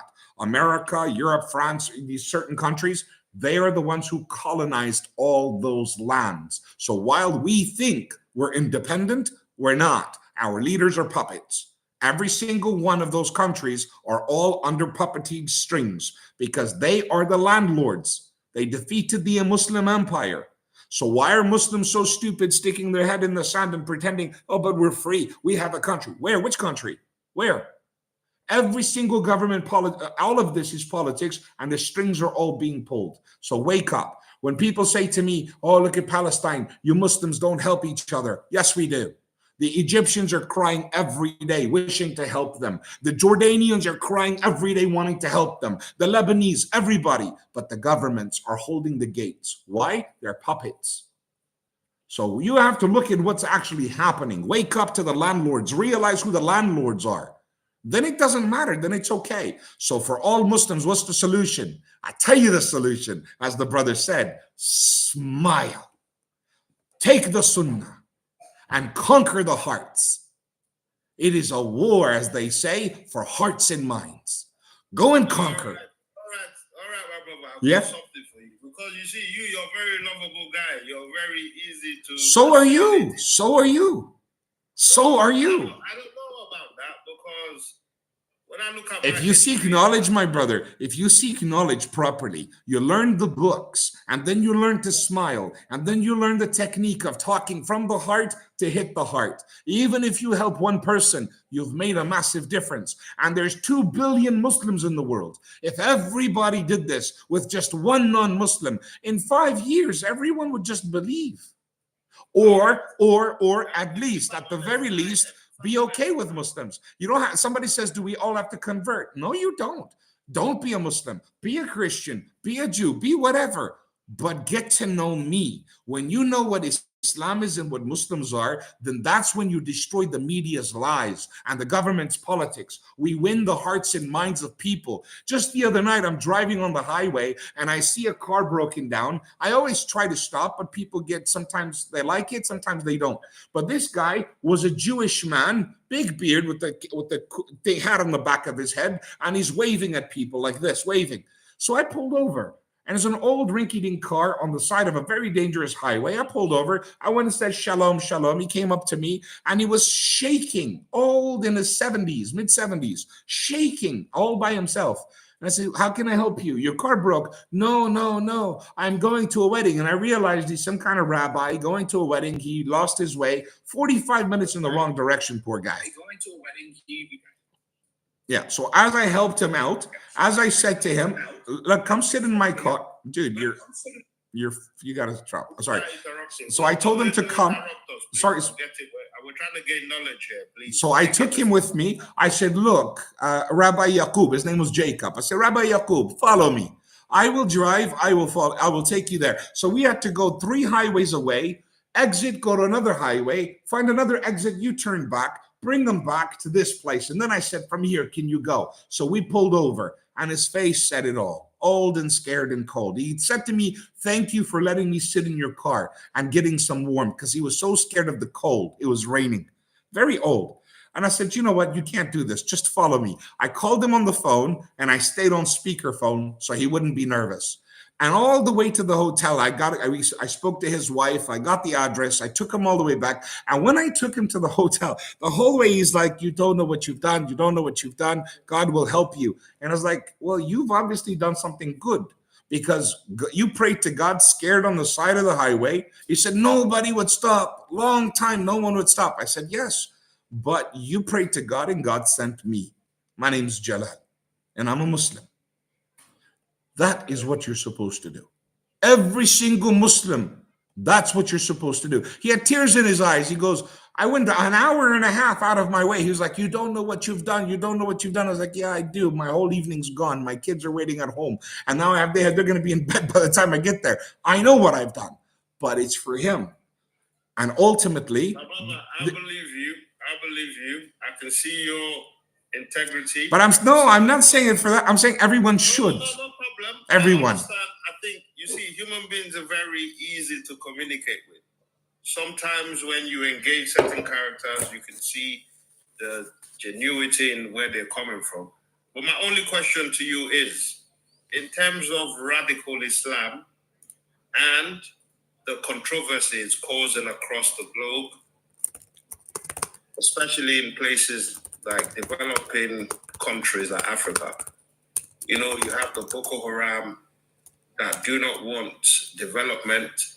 What's your take on said narrative? Because I think if we had people like you, it will be easy to assimilate, embrace the ideology, and participate as well as cooperate. But when you have a radical view presented under the umbrella of Islam, who seek to conquer, destabilize, and reclaim resources, I think this is a very big challenge. And this is what we're seeing on the motherland continent. So what's your view on said topic? My view is this is all part of history. This is just obvious. Abdullah ibn Mas'ud radiallahu anhu said, "Not a day will come that the day after is not worse than the day before." The world is gonna get worse. It's gonna keep getting worse. The problem is not that. That's not the surprise. The surprise is the people giving up, the people giving in. Don't give in. Be yourself. Be who you are. Be the best example of you, the best version of you. No matter what the narrative, no matter what people say, you are the one that's going to make the difference. You're the one that's going to change people's views. That rabbi, I took him all the way to the hotel in front of the wedding. I dropped him off there and he was tearing up. And I said, look, I did my part. You remind me of my father. How could I leave you out in the lurch? And you just keep me in your prayers. And as he went away, I didn't preach. I didn't do anything. I was just me. And my wife said it to me. I said, yeah, I'm sorry I'm late because the kids were waiting. And she's like, no, it's who you are. You are a good person. You could not drive on while he is waving and saying stop and no one was stopping. You're that person that would not drive on. So yes, you do what you do. And if everyone did what they're supposed to do as Muslims, number one, many more people would become Muslim. Number two, even if they don't, they wouldn't hate you. The media only lies about you Muslims because you yourself do not share yourself with other people in your neighborhood and in your surrounding cities. If you shared yourselves with them, not just to go buy and shop and take things and go to school and come back. No, engage in the communities. Engage and do something with the communities. Have barbecues, have outings, meet your neighbors, invite them over. That is what you're supposed to do. And the more you do that, it's not about converting. It's about getting to know your neighbors. Nobody, I've never had to tell anybody I'm not one of those terror guys. I've never had to say that. My neighbors will say it for me. Anyone who's known me will say it for me. I don't need to say it. And that's how all Muslims should be. So just the other day, someone was asking about, why is it Muslims are targeted? I was like, what are you talking about? Jews are targeted. Nobody's noticing. Do you know how many religious Jews right now can't show their face in public? Do you know how many Jews are being harassed everywhere? Do you know how many Jews, good Jewish people, are suffering right now because of what the Zionists are doing? How about the Christians? Look at the Christians. Do you know how many Christians right now cannot say I'm a Christian without being made fun of? Every Christian is made fun of, from South Park to Family Guy to you name it, man. They are mocking Christianity every single flipping day. Jesus is a bearded, drunk guy hanging out of the clouds, pulling on a harp, according to them. They insult Jesus Christ in horrendous ways. Who is not insulted? So my point is, every single person of faith is being targeted by an atheist agenda.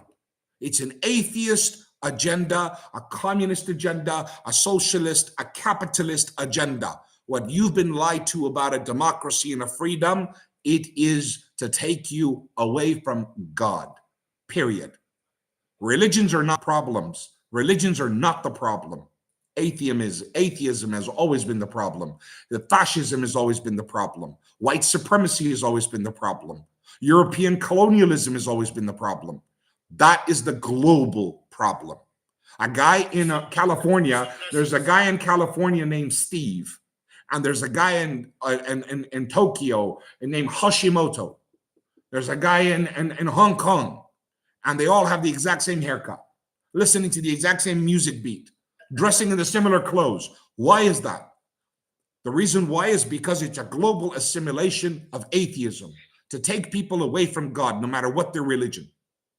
So we need to wake up and be ourselves and be proud. And let me tell you, let me give you the good news now. The good news is there are far, far, far more people that believe in God than there are non-believers. Christians, Jews, Muslims, we literally take more than 2/3 of the earth.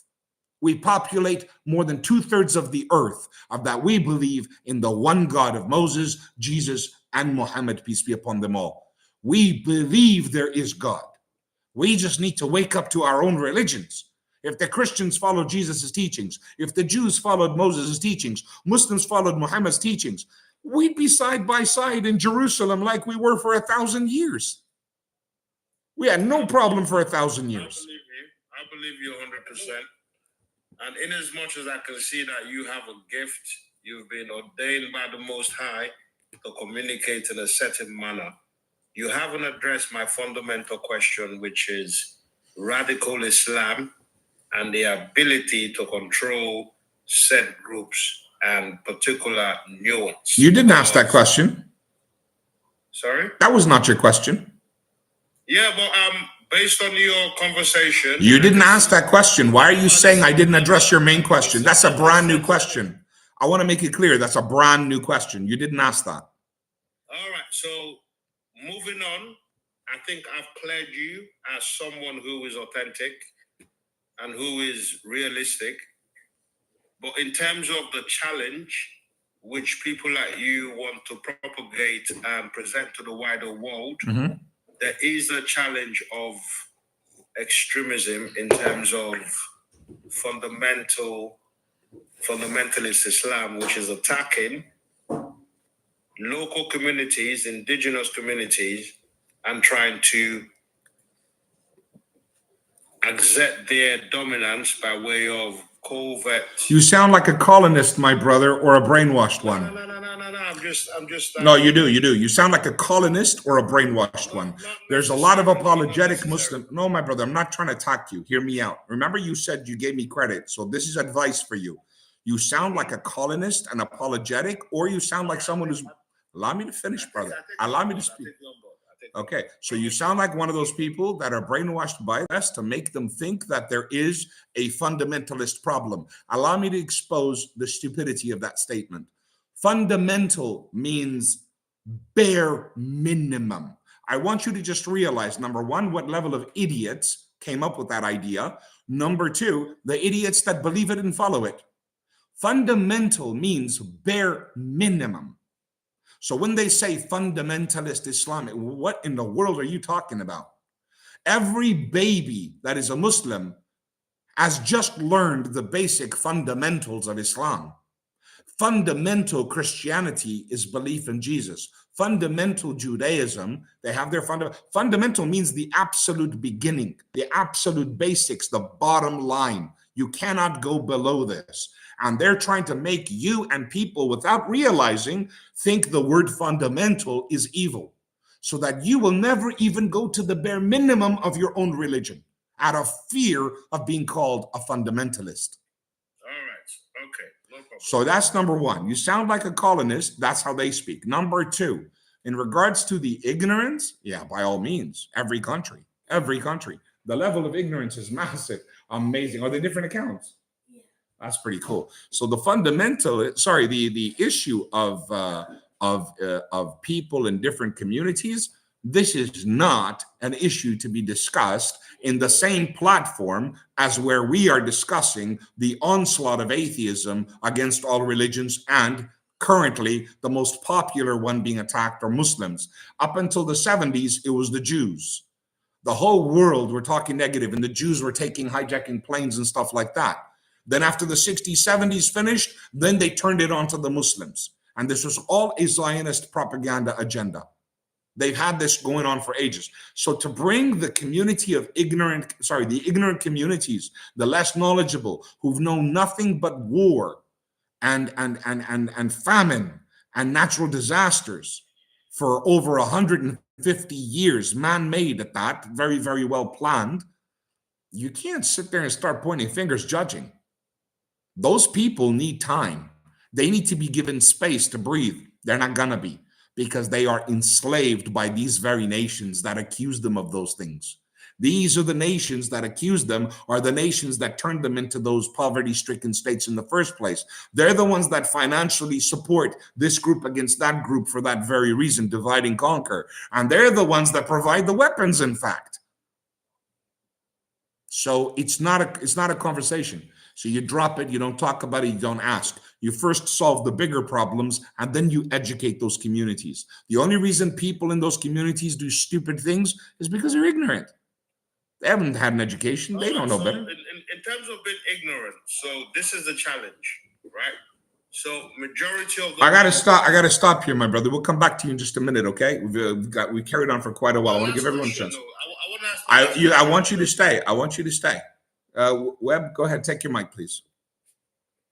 Hello there. How are you doing? I'm great, thank you. How are you, my friend? Where are you chatting from? Go ahead. Where are you chatting from, buddy? Where are you? I'm coming from Mobile, Alabama. Oh, I love Mobile, Alabama, man. That's beautiful, man. Yeah. I used to go to Gulf Shores all the time. Beautiful. Oh yeah, beautiful place. Beautiful place. What would you like to ask, my friend? What would you like to ask? It was 75 today. Wow. Wonderful, yeah. It rained like heck last night, but it's better today. Oh, beautiful. But what I think is the idea of Muslims are here in place because the Christendom and both the Judaism rejected Jesus. So we had to do something about it. So God decided 600 years later that he would introduce somebody else to the party, and Muhammad started noticing that the people were so wicked in his area. Nobody knew anything about religion. Nobody had anything. And they had buried their little baby girls and all kind of things. They did terrible things. Yes. So Muhammad was worried about that, and God talked to him. God told him, said, here you go. Let's try to straighten this out, because the Christianity had strayed way off the path and Judaism had killed the Christ. So Muslims are looking for the Christ. They're looking for a savior, just like the Jews are looking for a savior. We believe as Christians that we have seen the Messiah, but the whole thing about is because Satan is running this country. Satan is running this whole world. It's not. Jesus said, "I am no part of this world, because this world is evil, and you know it, and I know it." That's the whole reason for everything. I appreciate you, my friend. I appreciate that. No, far off the path at all. I think that they're on the path. Well, you're absolutely right. That is what I believe as well. I believe that God be praised. He sent us one prophet after another in succession, and after David, Solomon, David, and then John the Baptist, when Jesus was sent, each prophet. I mean, Isaiah was cut in half. So to try to crucify Jesus, this is just normal for them. If they did not like a prophet, the Jews would reject them. And the followers of Jesus were all Jews. They were all Jews. So some Jews were good, some Jews were bad. And when Jesus was persecuted, God lifted him body and soul. And obviously there was the confusion. Was he crucified? Was he not? Was there resurrection? Did he leave this earth, etc.? So for 400 years, there were two camps of Christians. You had those that believed Jesus was the Son of God or God, and then you had those that believed Jesus was a prophet of God. So for about 400 years plus, this continued, and the Romans would persecute, and slaughter anyone who believed anything different to what Paul would teach. This was the Roman agenda. So when the prophet Muhammad, so then God, like he rightly said, God sent the final prophet in the place where people were most ignorant, most vile. They had 360 idols that they worshipped. And it wasn't real worship. It was more money. It was all whatever, corruption. But this was the house where God was worshipped for 1,000 years after Abraham. Abraham came here and built this house. Then it slowly, through innovation, misguidance, over hundreds and hundreds of years, innovated and went and turned into paganism. But they kept some of those roots. They used to pray to Allah, the Lord of Abraham. So God revealed a final revelation to the Prophet Muhammad, peace be upon him, to clarify the misguidances after Jesus left, because obviously Jesus' message. Right. That's exactly right. I'll tell you.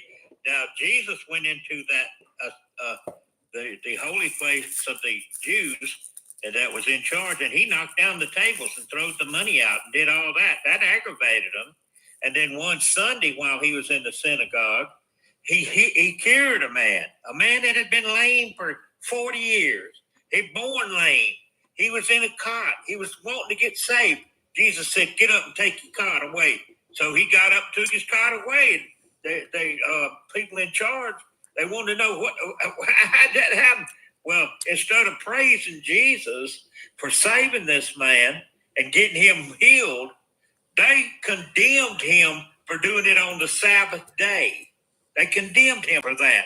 So they figured out ways to get rid of him because the people were starting to listen to Jesus.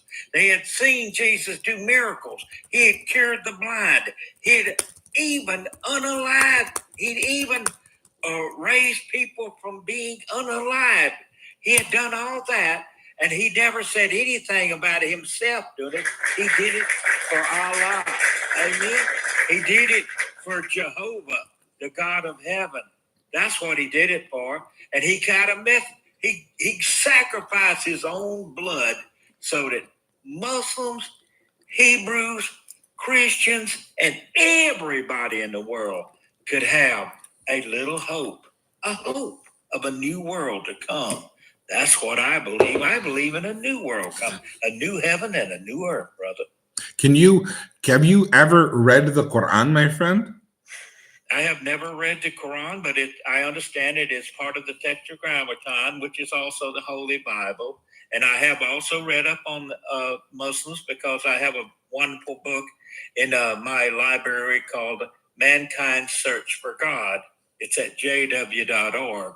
And it tells about all the various religions that are around the world and how they got started. And Jehovah is not the name of Jesus. Jesus is the name of Jesus. Jehovah is the name of Allah.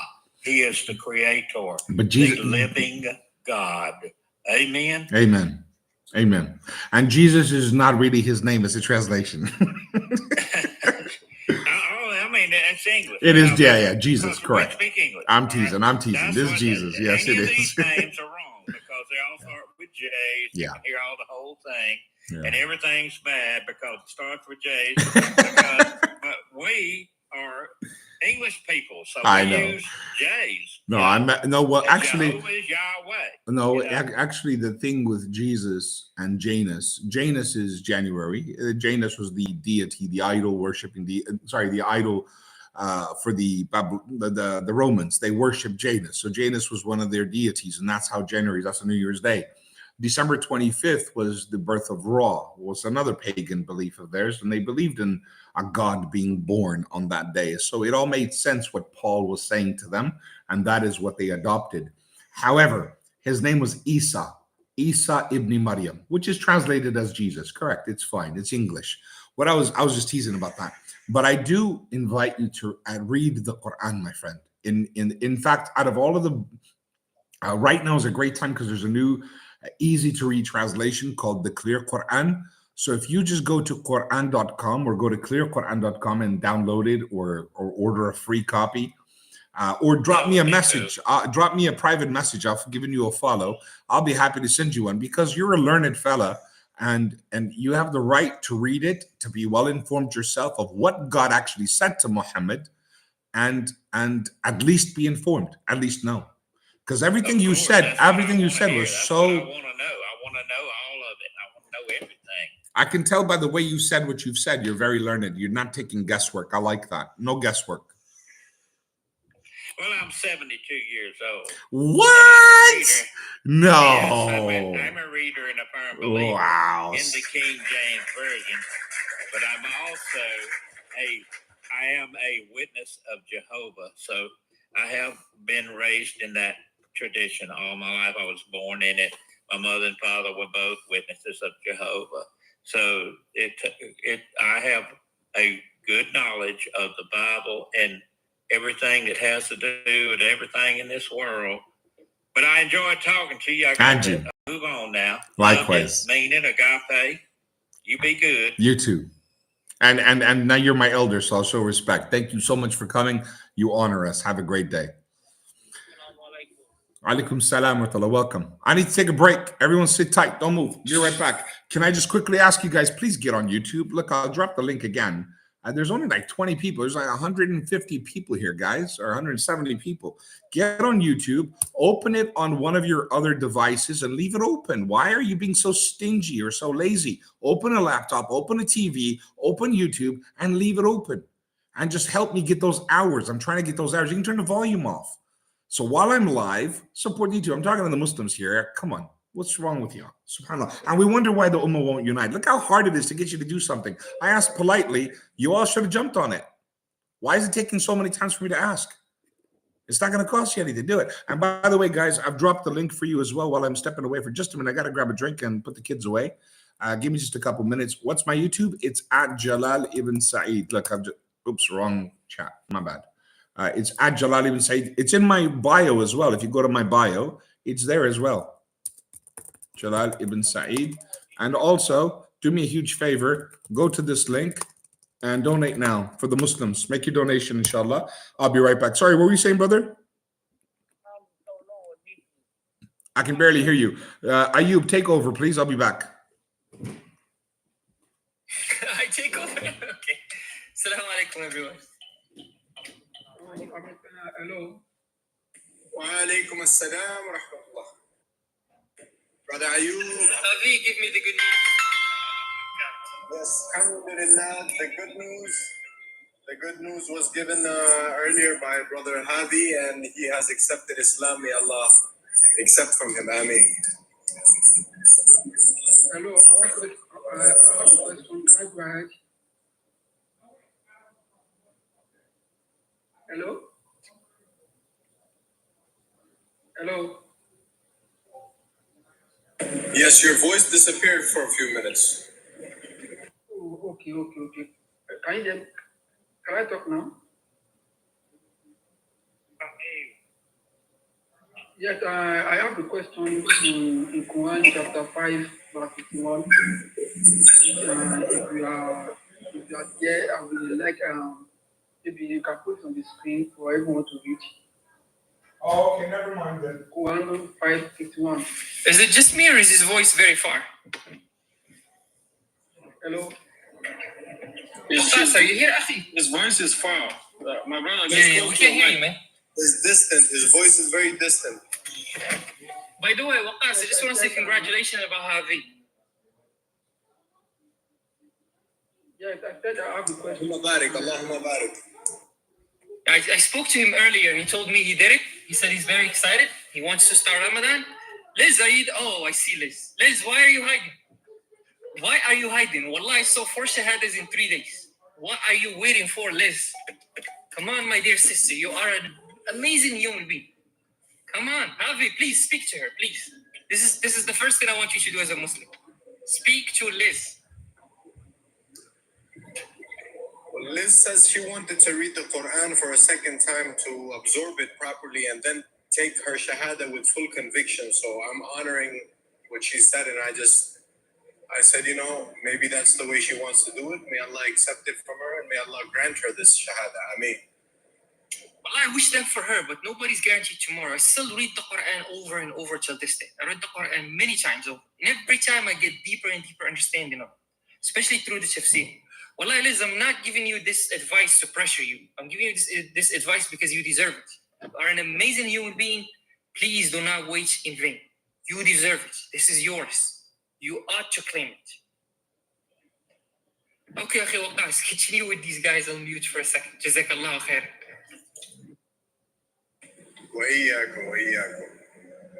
Okay, brother, someone was speaking right before Brother Ayub. Can you please ask your question again? Your voice was very distant when you asked your question. Please speak up a little bit clear. Okay, thank you. I said I have a question in Quran chapter 5, verse 51. Quran chapter 5, verse 51.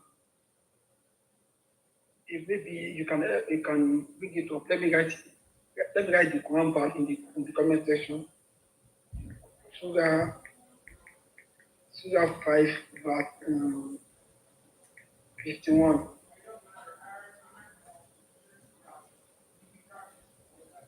I'm sorry, chat. If you guys hear him clearly, just let us know what he's saying in the chat. If I understood, Surah 5, verse number 21. 51 is on the comment. Can you hear him better than me? Because I cannot. I have no idea what he's saying. I'm not doing it in the back. I just can't. I think he has a problem with his microphone. I think what he's saying is that he has a question about the Quran, verse 5, chapter 51. Is that correct, Webster? Yeah, exactly. Exactly. So chapter 5, verse 51 of the Quran, he has a question about that. And can you read that for us? Maybe it would be better if you can put it on the screen. So Tafaddal. Slide it from there. Hello. Yes, can you ask the question? Slide it from here, or maybe you should put it on the screen. Yes, read it or put it on display, however. Okay, inshallah. Give him just a few seconds. Ayub, you heard that, right?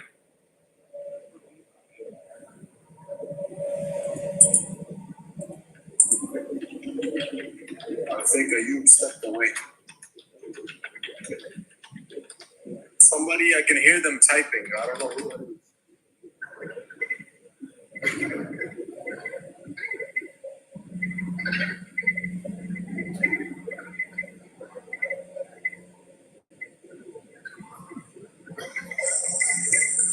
Chapter 5, verse number 51. Yes, exactly. Okay, hang on one second. I'm going to back out of the app to get the verse.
I saw you speaking on my show. I paused it.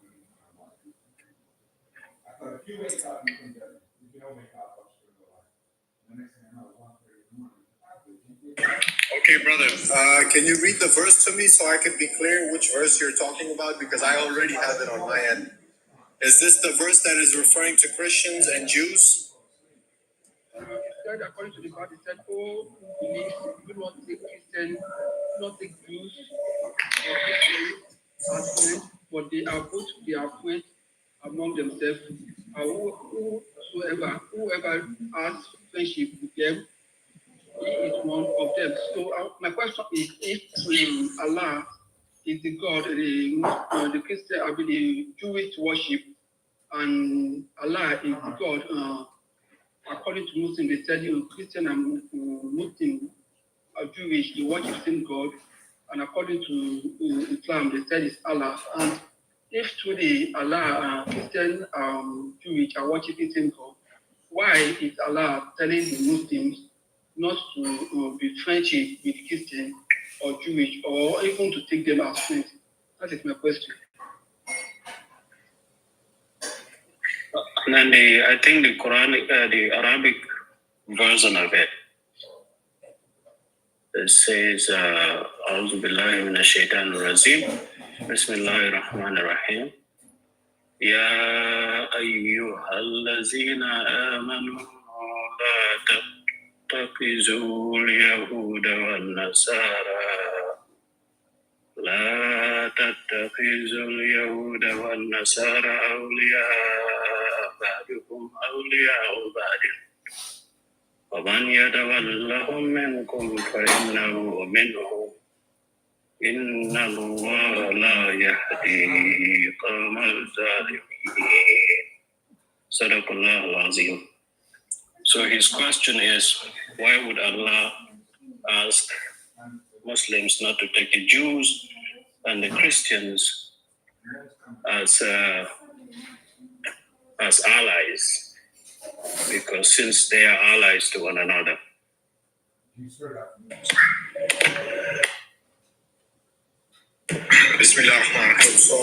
brother, this verse that you are referring to is from Surah Maida, correct, Akhi? No. Yes. Okay, so, brother, did you know that this verse, scholars say, is not telling the Muslimin not befriend the Jews and the Christians and to interact peacefully with them? Rather, this was used in the context of military alliances in order not to compromise the Islamic faith. Because at the time, this has to do with a lot of historic context as well. We cannot take a verse and cherry pick it and say that this is what this verse is saying. Because that is not what the verse is saying. But I read the verse. There's nothing like what Allah was giving instruction to Muslims not to have Christian or Jewish as ally or as friends. This means from this verse, I'm not sure because from my own belief, I believe if Christian and Muslim are worshiping same God with Muslim, if Jewish and Christian are worshiping same God with Islam, Allah won't have said this that Jewish shouldn't have a relationship with Christian or I want you to. Jewish or Christian. And if a novice of Islam read this kind of verses in the Quran, you from that moment you start having enmity towards the Christian and the Jewish, because this is the commandment from Allah, and this is Quran, not people that will be saying, oh, this was written by the prophet, or this is Quran. And if a novice of the Quran, someone that just take the Quran and read and see that, oh, it's a commandment that you don't want to have any ally with Christians. Can you guys hear me? My mic is going in and out. Yeah, we can hear you. I think the brother is confusing the meaning of awliya, where you are referring to it as ally in warfare, but he is interpreting or translating awliya as friends. Do not take Jews and Christians as friends because they're friends to one another. So when you change the word and you are referring to it in warfare, when the brother explained to you that the Quranic verse is talking about in warfare, where you taking one army as an ally to fight in the cause of Allah, Correct. in whichever Correct, situation. correct, because there was a lot of political injustice at the time too. If Islam was, the faith of Islam, it was people were trying to persecute Muslims in the name of faith. So that is why this verse was revealed. And also, if you want to see the mercy of Allah, you can go to chapter 60, verse number 8 in Surah Mumtaha. Is it? Where Allah subhanahu wa ta'ala tells the believers to be kind towards those who do not fight you for your faith.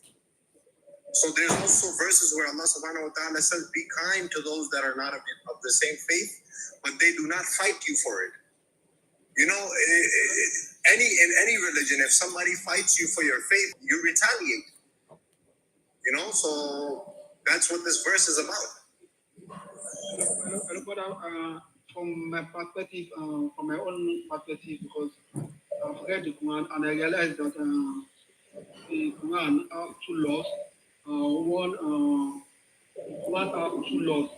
One is like maybe, like for example, like there's no compulsion in religion, but when you get to which is when Muslims are minority, my own perspective, that when they are minority and when they are minority, Muslims tell you that, oh, I'm sorry, I don't want to stop you, brother, but I don't know how far your microphone is. It's very difficult to hear you, brother. I don't know how far or distant you are from your microphone, whether you are connected to your car or a different device, but I encourage you to use a better microphone so that we can understand you better.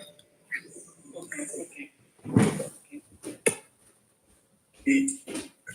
The phone. Can you hear me now? Hello. Perfect. Okay. Thank you so much. That's better.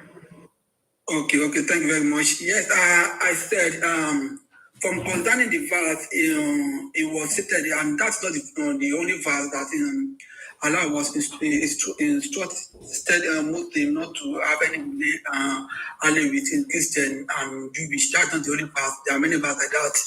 That during my research, and I realized that there are many verses that Allah said Muslim cannot take Christian and Jewish as ally, which make me to feel that I'm sure that maybe Christian and Muslim are worshiping same God. And apart from that, from my observation, I realized that in Islam have two. Can I ask you a question? Did you just read this verse and come across it because someone brought it to you, or are you sincere in studying the Quran? Have you read the Quran cover to cover, or are you just selecting verses that you have questions about and you're reading certain verses and flipping through chapters of the Quran? I've read the Quran. That is the reason why I'm coming up with my conclusion. I've read the Quran. Okay, so you also know, my brother. Okay, mashallah. So you also know that Allah subhanahu wa ta'ala is referred to the most merciful, the specially merciful. This is the very first verse of every single juz of the Quran. It is started with this. So Allah subhanahu wa ta'ala does not contradict himself when he says this. This was a verse that was revealed at the time where the Muslims were being persecuted for their religion. And so it is said that at the time, this had to do with the military opposition of the Jewish and the Christians who were against the Muslimin. They had a different agenda. You know, they were against Islam overall, which is why Allah subhanahu wa ta'ala revealed this verse. But there's so many other verses in the Quran where Allah subhanahu wa ta'ala says to be kind and to treat those that are not of the same faith with you with kindness, be just to them, be polite. And like you said, you've read the Quran, so if you've read the Quran, then you've read those verses as well. Yes, I want to make a conclusion from my observation from the Quran. I realized that from my observation from the Quran, I realized that the Quran have two laws, and from my observations from those two laws, like for example, now there's a verse in the Quran that there's no compulsion in religion, which I observed that's maybe be used when the minority, it may be Muslim, is a minority in the community, and when the Muslim become the majority, they come up with another law that like the one that I just quoted, and there's the other verse that is stated that kill all not believers in your environment, even to pursue them to the point of killing them. And I heard you. Majority in any community. Yes, and right. I know I read the Quran very well. So when the Muslim become the majority, they apply that first law, you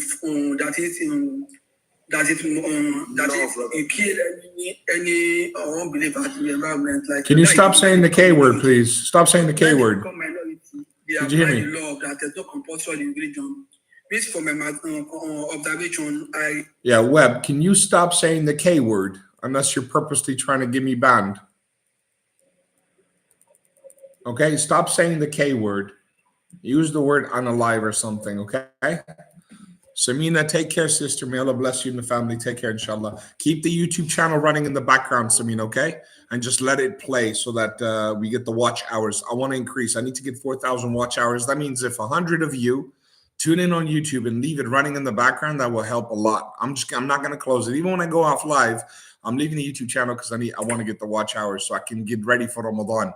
But I've already got 21 people watching on there, and most of them are my kids. So the rest of you, astaghfirullah, how pathetic we are as a ummah. I just ask for a simple thing and you can't do that.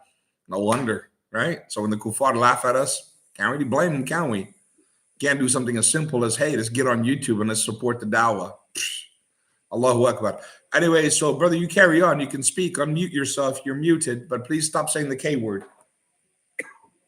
Thank you. Jalal, you can take over. You can take over, Brother Jalal. He has a confusion regarding verse in chapter number 5, verse number 51, where Allah subhanahu wa ta'ala in Surah Ma'idah tells the Muslimin not to take Christians and the Jews as followers. So as the Prophet Muhammad sallallahu alaihi wasallam, he came, yeah? He's here. All right, buddy. Sleep though. All right, please. All right, assalamu alaikum. Have fun, buddy. All right, so when it comes to the Prophet Muhammad sallallahu alaihi wasallam, he is the emulation of the Quran. So what did he do? How did he live? So did he not take Jews as his friends? He married a Jewish woman, 2 of them in fact.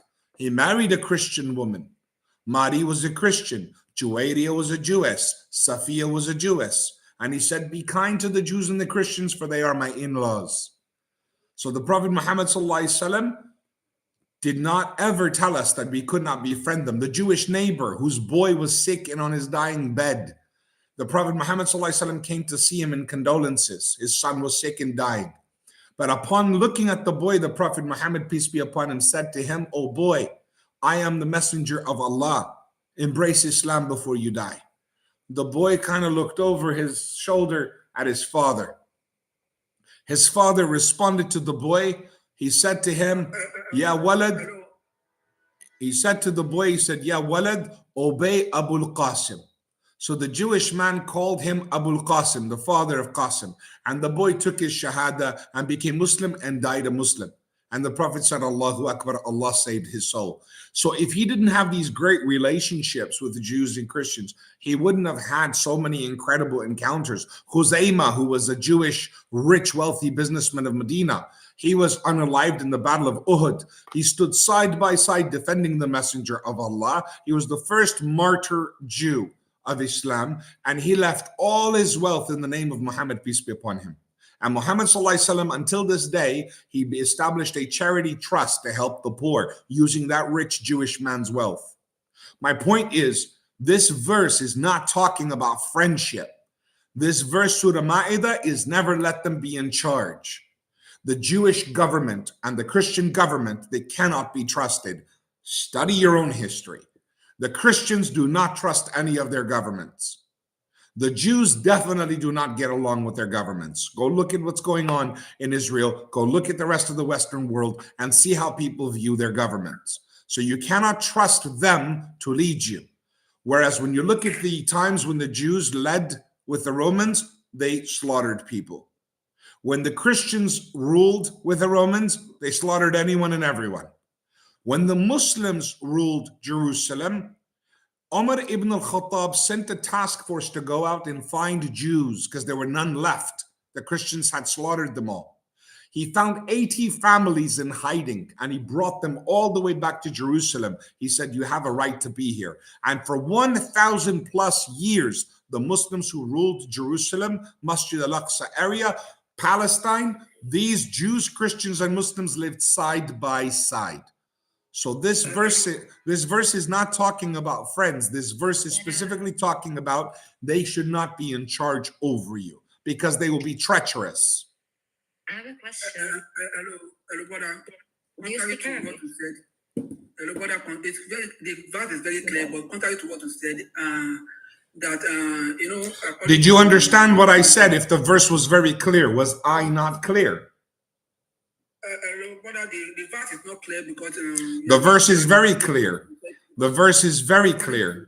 According to hadith, Muhammad was being poisoned by. Brother, I explained it to you.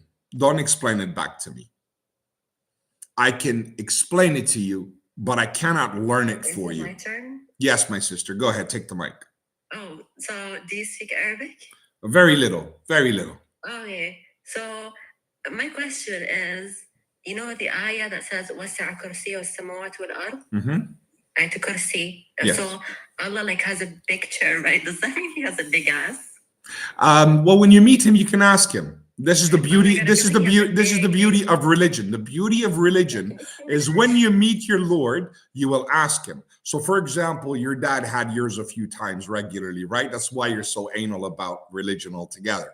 So I can appreciate your Christian father had his way with you, and that's why you're feeling the way you're feeling. That's quite normal in Europe and Western parts of the world. And there was a movie on Netflix where one of your sisters was in the basement and your dad had a bunch of kids with her. So when you meet your Lord, our Lord, Allah, He will bring this question up to you. I'm smiling on behalf of Allah because I know, not on behalf of Allah, astaghfirullah, but I'm smiling in a way that I know what destruction faces you. But actually, I'm quite sad for you because of the devastation that's coming your way. But that's your choice, right? Because you thought it was funny. You thought that was funny. But how funny was it what your dad did to you? How funny was it that you don't know how many neighbors your mom's been with? How funny is that? Anyways, moving on. Next person, take the mic. Sure, you Yes, can. brother. Thank you very much for your time to enlighten us and educate us. I think there's a lot of toxicity online here, a lot of anti-Islamic sentiments. Sometimes it's difficult to understand when people don't really agree with it, and why do they specifically want to target something? It strengthens my faith when I see people targeting Islam in a sense. It's beautiful, my brother. No, it's beautiful. My brother, it's beautiful because Allah describes it in the Quran that they have shown vehement hatred upon their tongues. They've shown their hatred. But what is in that devil's heart, that woman, what's in her heart is far more severe than what she said. So that little Zionist Jew that did what she just did a minute ago, right? I understand. And Allah describes it. They're burning inside with jealousy because they cannot believe the way you do. They look at you Muslims and they see how you believe, and the jealousy tears them up from the inside. Why can't I believe like that? So it actually amuses me. When they make comments like that to be insulting, he didn't insult me. Not in the slightest. You Muslims should not be offended. Didn't you see me smiling? I thought it's funny because she's gonna get the answer to her question. Jahannam, Jahannam, Jahannam. The pits of the fire, the yokes, the tortures. She's gonna get the answer to her question. That's why I smiled. Interesting. So don't get your feelings hurt. But yes, very jealous in their hearts. They're very jealous in their hearts. They're torn up by it. That Christian gentleman that was speaking earlier, unfortunately, he was not genuine. I'm not a person who can judge the heart. I can only judge the actions of a person. So I found it quite irritating that he does that, basically. I found it quite irritating that he listens. That he was listening. While you were away, he asked you a question. We read the verse and he will reiterate and take it back. Correct. But he wanted to make a point, and that he wants to come here. I think the mistake that a lot of people make, a couple of mistakes that a lot of people make, is you are not part of a religion. You don't accept that religion. Yes, still you want to come into that religion and try to tell people that believe in that religion what your understanding is about it. And these are people who have read it and they understood it and they accepted it. And if you are not convinced yet, why are you trying to discourage those who are already in the religion? Listen, sometimes we answer them, but they repeat their question as if they're going to go into preacher mode. It's like, asking the question twice or thrice doesn't make your statement a valid statement. True. Absolutely. Shab, I have a question for you. Okay. Not to stay here too long. That's okay. I have to thank you and thank Allah for this opportunity. Alhamdulillah. To stumble upon you. A lot of misinformation. And I was speaking to some I would call them, they call themselves confused Muslims, right? And then they've asked questions, even though I've tried my best to explain things to them. And these are people who have had their own experiences. Their question was about, did the Prophet ﷺ condone slavery? And are Black people considered slaves still in majority Muslim countries? And is that something that what is Islam's viewpoint on black enslavement, and what has Islam done to free slaves in Arabia during the Islamic history, Islamic times? That was one of the questions. The other question I have is the fact that we have majority Muslim countries where the government Muslim, and like you said, the governments would usually follow the colonialist agendas and support the colonialist agenda in the detriment of the majority population. Why are such people who we see as Muslims continue to leave their own people in the dark, following a colonialist agenda? How can they be so manipulated? Those are my two questions. Hopefully I'm clear. Can you just simplify your two questions? I mean, you said a lot of good things, but I didn't catch the question. Yeah, the first question was about Islam's viewpoint on slavery. Oh, yes. Yes, I got it. Does the Prophet condone it? Correct. Yeah, has he condoned it? And the second one is why majority Muslim countries with Muslim governments continue to be manipulated by a colonialist agenda. Okay, the best I can. Okay, so these are the best I can answers, inshallah. Inshallah, So- I will accept what you get. The best I can, inshallah, because these are very, very. The second one is a difficult question. The first one is easy. Did the Prophet ﷺ condone slavery? Absolutely not. What is the proof of this? That he freed slaves. He bought them and freed them. And not like America, where they threw the black people in the streets and dropped them into poverty. In Islam, when you free a slave, you buy his ownership, you teach him skills, you give him a house, you get him married, and you free him. It's very expensive. So that's why Abu Bakr as-Siddiq, the wealthiest man of Mecca, became so poor. He spent it on freeing slaves every day, as often as he could. So what did the Sahaba do? What did the Muslims do? They freed slaves. But remember the word slave. It's English. And English has 60 to 70,000 vocabulary core words. Arabic has 1.4 to 40 million. So there's different types of workers or slaves or debt payers. English doesn't have those words. Slave, you think of the cross-Atlantic slave trade, the stealing of people from Africa, slaughtering millions of Africans and buying and selling them and destroying heritage and so on and so forth. That is what the Europeans did. So what the Muslims, the Arab world, before Islam, there was slavery. It's not the same. It's not like that. A lot of slaves were part of the family. If you were alone in the desert and you were a nobody, you died. You perished. So if you became part of a family, you were fed, looked after, you were protected. So there is a benefit to being part of a family. So in Arabic, it's not a slave, it's something else. But in English, you can only call it slave. So that person becomes part of the family and people know he belongs to that household and you couldn't touch him. He was safe. So back in those days, these things were very important. The Vikings had a similar type of slavery system, but their system, I mean, it's kind of jahil nonetheless, it's still wrong, but it was nothing like what you're thinking of slaves. So even the Vikings had a slave that was a buddy or a servant or someone that lived with them, and he was safe because of who he belonged to. And he wouldn't stray far away because someone else would abuse him. List goes on in examples, first and foremost, but in Islam, all of them were abolished and freed, except for a specific type that is not a slave, but one who is imprisoned by his debt. So somebody owes $100,000 for blood money, for whatever, for he committed murder or something. In order for him to save his skin, he agrees to pay a fine. So that fine he cannot afford to pay. So now he is indebted to that family or enslaved to them for 10 years or 5 years or whatever it takes to pay off his debt. In the Bible, Moses was indebted and enslaved to his father-in-law for 10 to 12 years.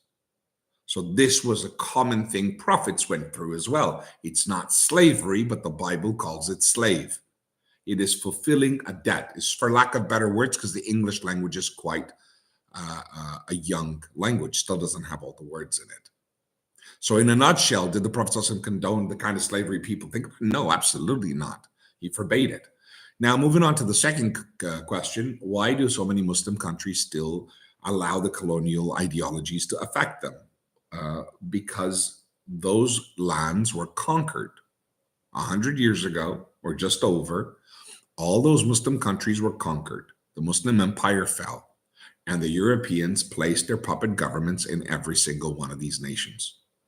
That is what World War I and World War II was all about. They fought each other out of greed as to who would conquer, who would rule and exploit which nation, who would enslave how many countries, how much land.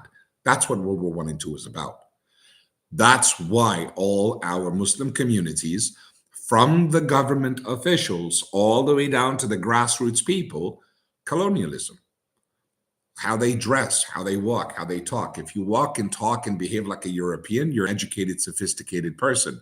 If you walk and talk and behave like your own heritage, your own culture, you're looked at as backwards or less than, and so on and so forth. This is colloquialism. There's colonialism, then there's colloquialism. So when colonialism stopped, because the West, everyone grew out of it and it was no longer acceptable, they turned to what's called colloquialism. Colloquialism is how Turkey was afflicted, how Somalia was afflicted. If you look at their languages are based with Arabic roots, Arabic letters, but they changed their alphabet to English letters. Sudan's civil war is over this. They wanted to do the same to Sudan, but the Sudanese people didn't accept it, didn't allow it. Many Muslim countries didn't allow it. Pakistan was one of them. They wanted to use English letters. So they tried. This colloquialism is to make all these countries, Muslim and non, to make them look at the European lifestyle as heaven on earth. And it's not. And the leaders support this privately, secretly, of all those countries because they're puppets. They have a landlord who owns their land. They pay rent to. They're pretending to be autonomous and whatnot, etc., but they're not. I hope that answers your questions best I could. No, I definitely appreciate your answers. Since I asked two questions, I guess I had one in mind, but I would allow somebody else to speak unless you want me to ask another question. We'll give everyone a chance, and if no one has a question, we'll come right back to you. No problem. Who else? Anybody have any questions? Please jump on the YouTube channel. I'll drop it in here again. My goodness, it went up to 30, but then people just closed it. Don't close your YouTube. On your TV, on your iPad, on your tablet. This is what we're doing. I want 100 people in there. I've got 26 so far. Most of those are my kids. So come on, everyone. I don't have 26 kids. I'm joking. But if you guys can just quickly come onto YouTube and open it on a phone, on a TV, on a tablet, on a computer, and then just leave it in the background. You can turn the volume down. I want the watched hours, inshallah. I want to get that account ready for Ramadan.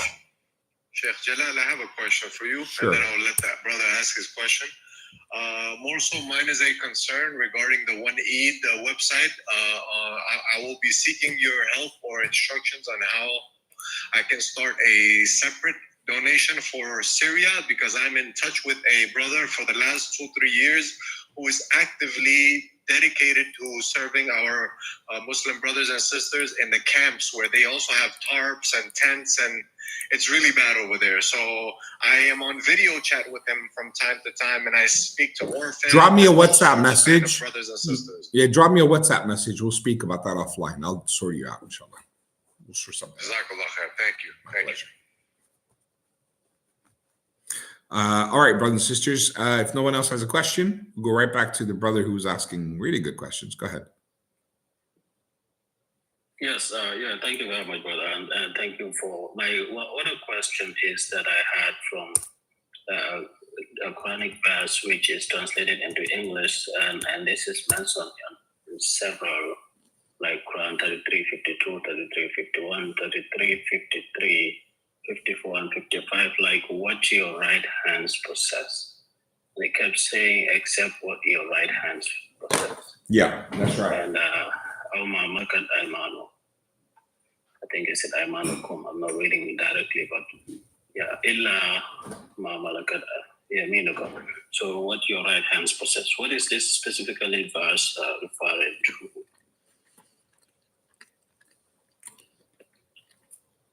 Sorry, excuse me. I took a quick bite. Okay, so in Islam, we have a culture. The right hand, the left hand. So let's start with heaven. When we go to the day of judgment, the one who receives the book of accounts in the right hand, he's going paradise. The one who receives the book in his left hand, he is going to Jahannam. So there is maybe, might do. So there's Ashabul Yamin wa Ashabul Shimal. So the people of the left hand, they're going Jahannam. The people who receive the book in the right hand, they're successful. So the right hand is success, number one. Number two, when we eat food, we eat with the right hand. When we wash up in the bathroom, we wash in the left hand. When we shake hands, we shake with the right hand. So the right hand is always about blessings, blessings, blessings. Ashabul Yamin or Mamlakat Yamin. So the right hands possess is people in your right honorable hand, meaning people that are put in your care. You are responsible for this. So who are they? When the Muslims went to war, and in these places where people were slaughtered and unalived and lots of horrible things, well, in that you have opportunities for bandits. And these bandits would steal people from war, leftover people from villages, and they would scavenge these cities and towns wherever there was war. Whatever happened, they would rob people, highway bandits, basically. So they would kidnap people, take them to other countries and sell them, slaves and so on and so forth, evil people. So amongst them, there are women, and these women would be abandoned in most wars from Europe, European, Christian, Crusaders, the works. Women were no big deal. They were raped, they were ripped to shreds, they were unalived, they were slaughtered, horrible things they did to women. Islam is not like other people. Allah does not allow us to do what they do. So when these women are abandoned and these bandits are going to steal them, take them, rape them, use them, sell them, etc., the Khalifa, Amir al-Mu'mineen, is responsible for these prisoners of war. So the women that are left of the prisoners of war, they would be placed in the houses of Muslims men. If they had family abroad or if they have relatives that could buy their freedom and pay for their repatriation, they would go home. But if there was no one left and their family were dead or whatever, and they're left over from a war, then these people would be looked after. They would be placed in homes of people that were most honorable, the most trustworthy. So the Khalifa would choose wealthy homes that could look after them and place them in those homes. So who are these women? People think, oh, India, the harem, the Kama Sutra, because people watch too much pornography. And they're perverts. But Islamically, throughout history, who are these women? Fat aunties. Women who had children. Old, decrepit grandmas. Sometimes young girls. It depends. Majority of them were moms and grandmas and aunties. So if there was a woman that a man who was looking after her and they liked each other, they were permitted to become a couple. But women who did not, who were not of that type, they were too old, whatever, they just became part of the family. So Mamlakat Yamin were people that became part of the family to be looked after in ways of honor. Right hands possess. I hope that answers your question. Yes, thank you very much, brother. Thank you very much. And have a wonderful time. Assalamu alaikum. Alaikum assalam wa rahmatullahi wa barakatuh. All right, YouTubers. Alaikum salam, YouTubers. Thank you for joining. Please, even if you're going to go to sleep, don't close it. Open it up on another tablet or device and leave it running so I can get the viewership hours. I want to hit 4,000 hours in time for Ramadan.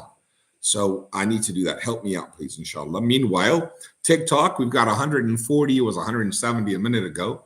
There's 140 of you here. I mean, what's it gonna cost you? Allah is our witness. This is the 10th time I've asked, or many times I'm asking. It's embarrassing. Why are you not responding? Go get on a computer, on your big screen TV, on your tablet, on an iPad, on something. Open YouTube, have it open, and then leave it open. Turn the volume off, but leave it open, leave it running, plugged in, charged, whatever, so that we can get the hours. Where is the Ummah's feeling of responsibility? A Muslim asked, so let's all do it. Let's do this exciting thing. Let's achieve this one thing. It's like getting blood out of a stone, how miserly, how tight and lazy you can be with something as simple as open another YouTube channel, another browser. Allahu Akbar. So out of 130 of you here, there's about 30 there, and about 10 of them are probably family members. So get in there, guys. Bismillah. All right, let's go to the next person. Go ahead. Yes, Brother Jalal, really quickly before Brother Salim speaks. I just wanted to say I apologize. I didn't mean to derail anyone from donating to the original links. In fact, I am also promoting those as well, inshallah. But this is for Syria, so it's separate. So inshallah, I will message you on WhatsApp, and I'm hoping you will respond this time, inshallah. No problem, inshallah. All right, so get on YouTube, guys. Meanwhile, we'll answer questions. Salim, go ahead, take the mic. Assalamualaikum, bro. How are you? I'm good, thanks, bro. How you doing? Yeah, alhamdulillah, bro. I'm okay, man. Bro, you know, when you mentioned that right hand possessed, does right hand possessed only relate to the women and the children, or can it also relate to, other prisoners of war like men? Or No, right hands possess is women put in people's households. These are women that are either freed and taken home, or they have no place to go and their situation is bad. So the Muslims didn't abandon them in the desert. They would take them and look after them. However, so men, on the other hand, they're prisoners of war. Right. Yeah, they don't need this. Women need looking after, not men. So men are prisoners of war. So their situation is very different. Okay, but even these women, you can only get them from prisoners of war, right? Yes, because this war situation. Well, it depends. It could be different scenarios, but mainly war, yes. Unless they're gifted or something, right? Correct. Okay. You know, one question I had, bro, is,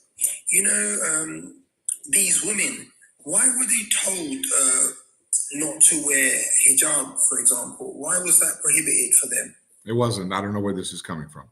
I've heard this before too. It wasn't. They were never told not to cover. But isn't there a hadith, bro, of regarding Umar bin Khattab? Was it Umar bin Khattab that who told them that, no, unless I'm mistaken, no. I think he got angry when one of these women had covered themselves, and he's something on the line. Shia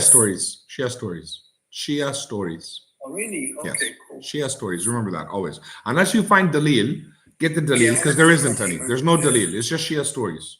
All right. Okay, I thought there's a hadith, but maybe I'll check it out for you. If you find some Dalil, bring it to me. We can look at it. But no, I've heard these stories since I was a kid. These are Shia stories. Okay, no worries.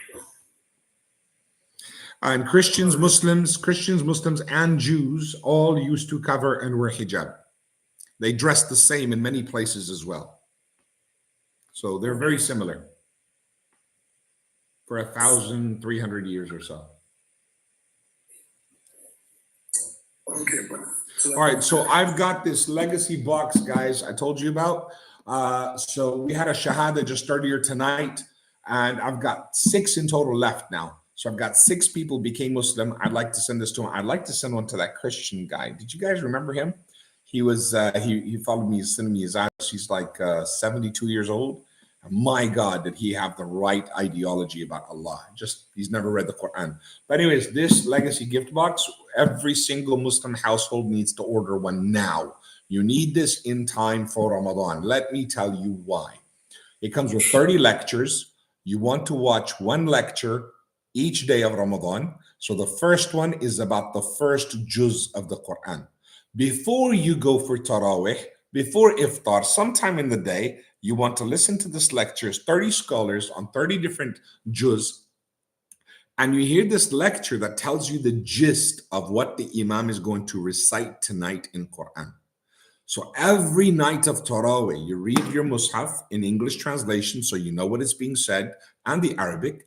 And then you have a journal with a gold pen. You have the tea bags. You sit with your wife. You sit with your kids, your family, and you take turns reading and you take turns writing and you discuss the Quran. And the journal becomes your keepsake of how you and your family read the Quran beginning to end and what things you discussed together. This becomes your legacy. Also, in 10 years' time, your kids are going to be like, that's the best time of my life. A whole year, once a week, my parents sat with us. But in Ramadan, you need those 30 lectures that come free with this. You get those 30 lectures, which by themselves are worth a lot. They're priceless knowledge. Each juz explained before you go to Taraweeh. So when you're standing behind the Imam and he is leading the prayer, you have an idea of what's being said. And you feel khushu. and you feel the sweetness of Ramadan finally. And this, every household needs one. So order yours today. If you don't know how, message me. I'll show you how. And also, I've got 6 new Muslims. I want to give one to each. So if you want to sponsor one, let me know. But get one at least for yourself right now. They're half price. They're beautiful keepsakes that you need to keep. 100% proceeds of it goes to charity. So remember, these products were designed, not one, to help people with the Quran, and two, to raise funds for the dawah. Liz, what a fantastic idea. Javi took Shahada today. He's been with us for weeks coming on the live. Who will order one for Javi? Wow. So there you go. I forgot about Javi as well. So that's 7 new Muslim Shahadas. 8 actually, but the one today, Idrina, I think that got sponsored. We'll see. Brother Freedom's coming out to visit me at the warehouse tomorrow, I think, or this week. So I need 6, now 7. 7 boxes to sponsor. Who will take the first 1, 2, or 3 of these boxes? They're about 120. Well, they're 100 pounds each, but depends on where it's shipping to. Australia, America, Canada. We ship everywhere. Anyways, so it's about 100 pounds each. If you'd like to sponsor one, let me know ASAP. If you'd like to order one, order yours today. You need it in time for Ramadan, and you'll have access to the 30 lectures, 1 each day. Liz, great idea. Who will buy one for Javi? So who's the first person to sponsor one, inshallah? Alaikum salam wa rahmatullah. Guys, please go onto the YouTube. Guys, all of you at TikTok, please go onto YouTube. Please do me a favor, please. If you have a laptop, a tablet, a computer, a TV screen, open YouTube and go to that link.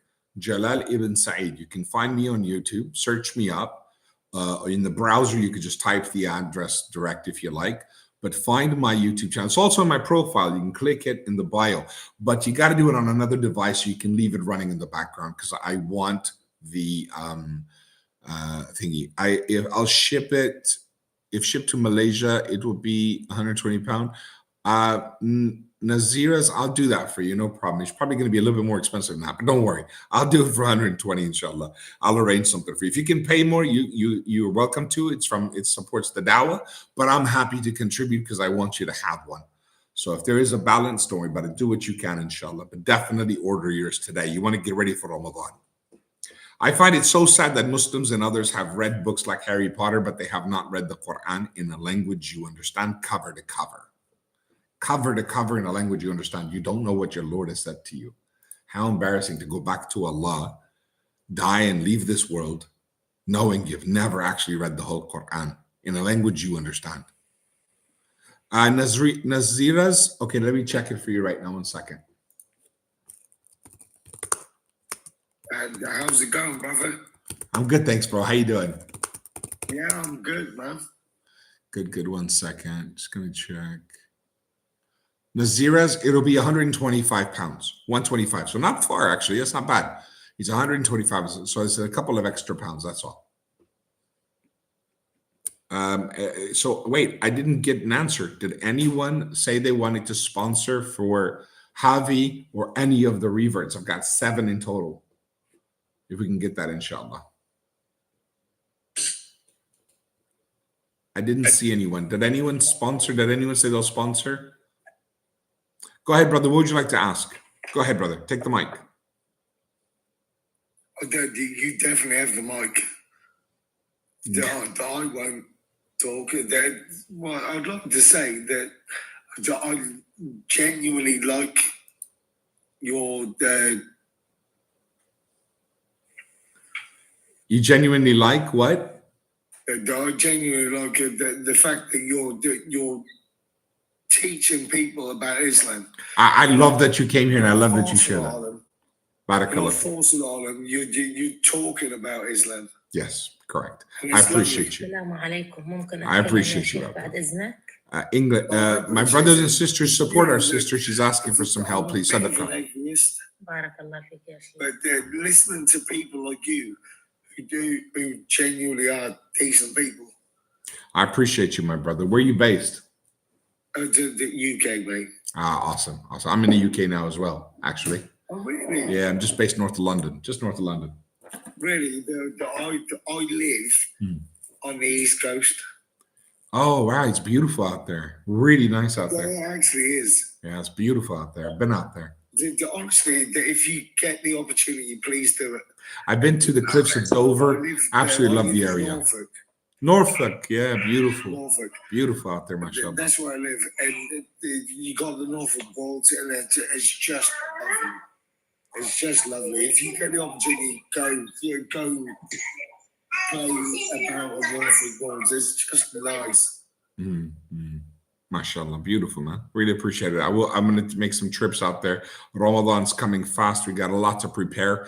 So my brothers and sisters, I haven't seen anyone. Can someone tell me, how can I read if I don't know the spelling of the Quran? I don't know what you mean. You don't know the spelling. You've confused me. I'm sorry. You want to come on the mic? How do we answer someone that asks the Muslims are practicing pagan when kissing the stone? Just tell them we're not, Mahad. It's a lie. We don't worship the stone. You can take the stone away and get rid of it. It wouldn't make a difference. We'd still be Muslim. Naziras, I will transfer the same way I did transfer before. Beautiful Naziras. Thank you very much. Drop me a message with the address so I can arrange the shipment right away. Okay, cool.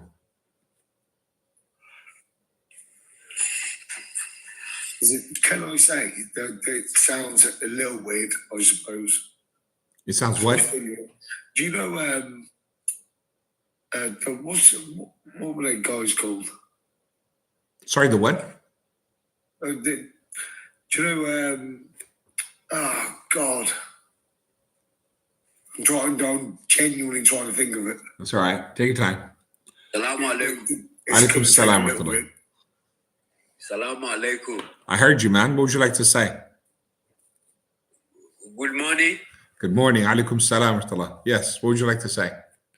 I'm calling you from Nigeria. Okay, welcome. Do you have a question? My question is concerning the da'wah you're doing. Yes. Okay. We are all human beings seeking to find the true God in our life. Inshallah. Isn't it? We are trying, yes. Well, what's your question? My question is about the lordship of Jesus Christ. Okay. He doesn't have lordship. Lordship of Jesus Christ. He does not have lordship. He is a prophet of God. He was a messenger of God. That is in the Quran, but what Correct. in the Bible? The Bible is irrelevant. The Bible has been changed. It's not a book of any integrity. But you are the one saying he has been changed. The Bible has not been changed. No, I'm not. Sorry, guys. Let me speak, please, one at a time. I'm not the one saying the Bible has been changed. I am nobody to say this. This is not my job, nor am I allowed to say this. If you go onto Google and you type how many times has the Bible been changed, you will have the Christian thesauruses and the Christian sources like Britannica, and it will tell you the Bible has been altered more than 30,000 times. That is, they are Allow talking me to answer. Sorry, guys. I'm gonna have to mute you because you guys don't have the basic manners. Please do not interrupt me. Until I'm done, do not interrupt me. This isn't a canto. It's not interruption. It is interruption. This is not. What? This is not a doghouse. You're used to living in a doghouse and you have dogs barking. This is a place of people who are students of knowledge. We don't bark like animals here. We take turns. It is interruption. If you don't know that, now you know. Okay. Number two. So it is the Christian sources that say the Bible has been changed and altered. No, it is not translation. That is different. In modernization and consistency are more thousands of changes. Translation are errors. But the changes I'm talking about are direct changes of quotes, different people writing verses completely differently, passages removed, deleted, added, subtracted, entire books removed, omitted, and books later added, none of them with any integrity back to Jesus Christ. None of them.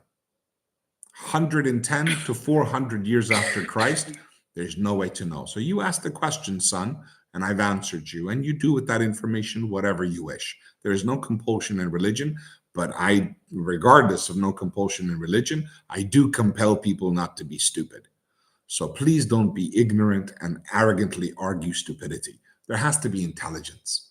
So we act with intelligence, inshallah. Asia, go ahead. What would you like to ask? Sister Asia? You have to unmute yourself, Sister Asia.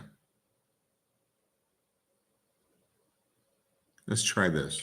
Oops, I just muted you back. I'm sorry. Can you unmute yourself one more time? So sorry. Assalamu alaikum, Brother Jalal. How are you? I'm good, thank you. What would you like to ask, sister? How are you? I'm not too bad. I was not well a few days ago. I had a really bad viral infection, but I'm a lot better now. Thank you for asking. Allah tuhuran, inshallah. I mean, basically, I'm diabetic, got high cholesterol, blood pressure, so I'm unable to fast this Ramadan. So the money where I am living, I think it's £5-6 a day for the fast I can't keep. So I was timesing that by 28, 29 days. Usually here we have Eid 20, maybe it's only ever once or twice been 30 days, but normally Eid's on the 29th Rosa. And the money that I was thinking of maybe, giving into your cause. Yeah, you can do that. Yes, you can. You can go straight into the link. I would recommend anyone who is doing fidya, okay, which means so you cannot fast because of medicinal reasons or physical reasons. Or so if you cannot fast, then you feed a person. The hadith does not say money.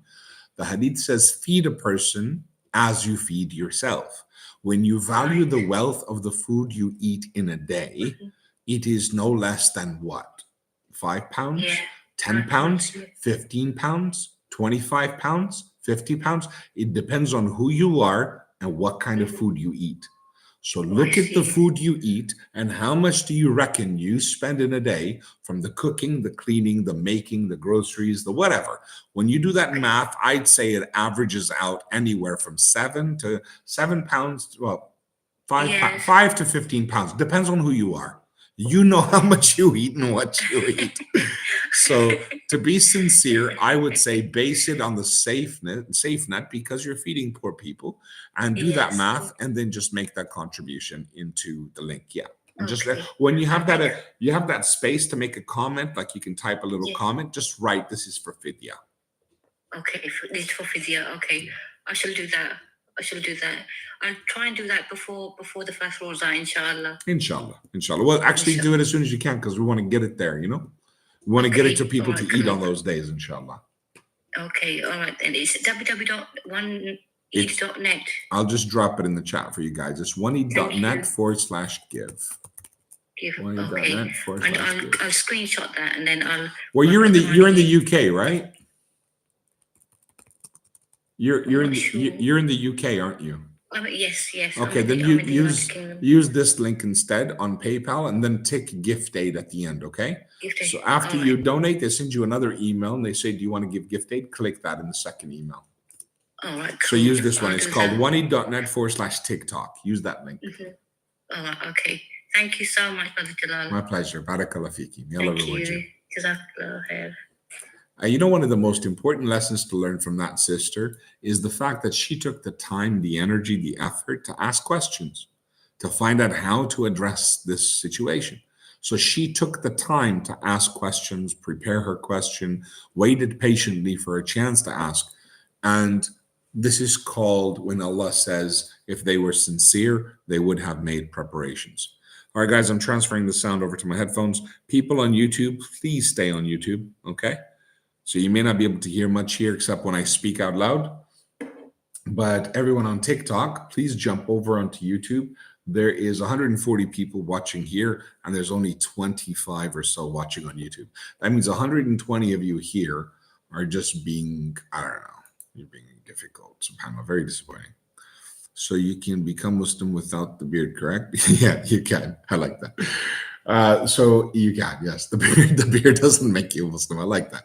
Anyways, please come onto the YouTube channel on your other computer, on your TV, on another device, and leave it running.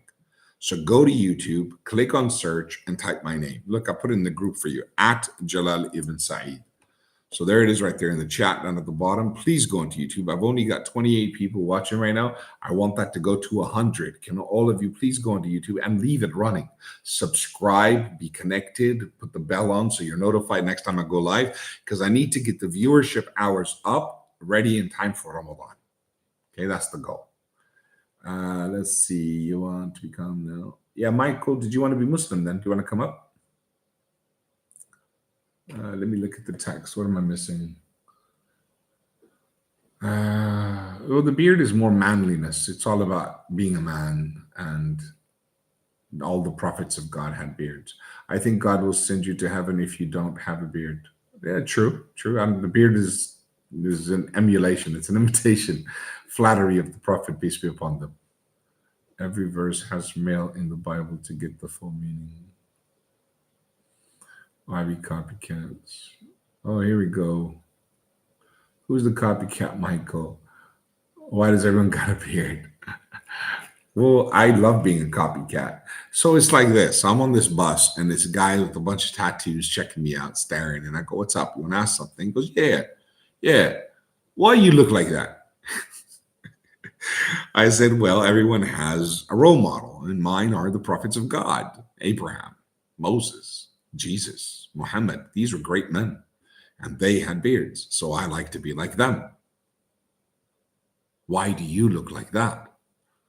He stared at me and goes, so you get to choose who you emulate, son. So Michael, you choose, or brainwashed by TV and media. So when you shave your face, you're just imitating that guy on Gillette TV advert. You're not impressing anybody. So ultimately, there's how God's created us. And more importantly, men look awesome with beards. Men look awesome with beards. They just do. They look manly. Okay? Men look manly with beards. Remember that. Can you guys do me a favor? Can you please, when you go onto my YouTube channel, I haven't really put anything up for years and years and years. A lot of old videos may not be worth watching, or you may not like them. I'm going to put really good content up. I may need to remove that old content, but in the meanwhile, can you just put them on in the background on your computers, like a playlist? All of my videos on my YouTube channel. Just watch them all. Let them play all night when you're asleep or whatever, on a phone, on a tablet. Do me that favor, please. Help me get as many viewership hours. There's 30 people here. There you are. There's 30 people or so here. You know what? This is also an act of good deeds by supporting your brother's dawah. So help me get that, inshallah. How do I get such white teeth? It's a filter, an enhance mode. You click enhance and you click whiten teeth. Shines. And brush them more often. Miswak. Siwak really makes a difference. It strengthens the gums. It's the prophetic toothbrush. I should offer that for sale soon. Raise money for charity one way or another, right? We all should chip in. We got how many people? We got 130 people watching. We had 121,000 likes. That's sad. How many subscriptions? Guys, Liz, can you believe my subscriptions is down to 17? We were up to over 32, I think. Somebody told me that when America disconnected and reconnected, everyone lost their subscriptions. That's fine. Can you guys, no, I don't have the ears on. Can you guys type subscribe and get me back up to 30 subscriptions, please? If you're not a subscriber, please become one, inshallah. Beards are acceptable. They're beautiful, more than acceptable. Free teeth whitening. Is it veneer? No. What charity? Grip. What charity? The oney.net. Here you go. Use this one. If you're in the UK, use /TikTok. If you're anywhere else in the world, use /give. Okay, oney.net /TikTok or oney.net /give. YouTube name is at Jalal ibn Sa'id. You have to type the @ sign. So youtube.com / you type the @ Jalal ibn Sa'id. Just like my name says up here. No spaces, no dots, nothing. Just Jalal ibn Sa'id. IBN SAEED. Because this beard, no, the beard's not a filter. This is a real deal. This is the real deal. I was telling my kids I'm going to trim it. My daughter started crying. She goes, "Don't you dare. No." What's your opinion on Darwin's theory? Darwin's an idiot. Sorry, go on.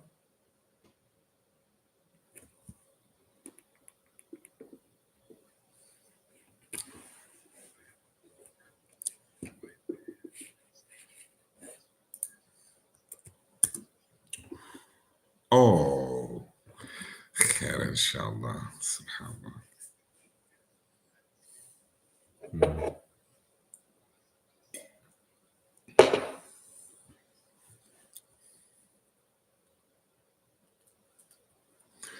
Wow.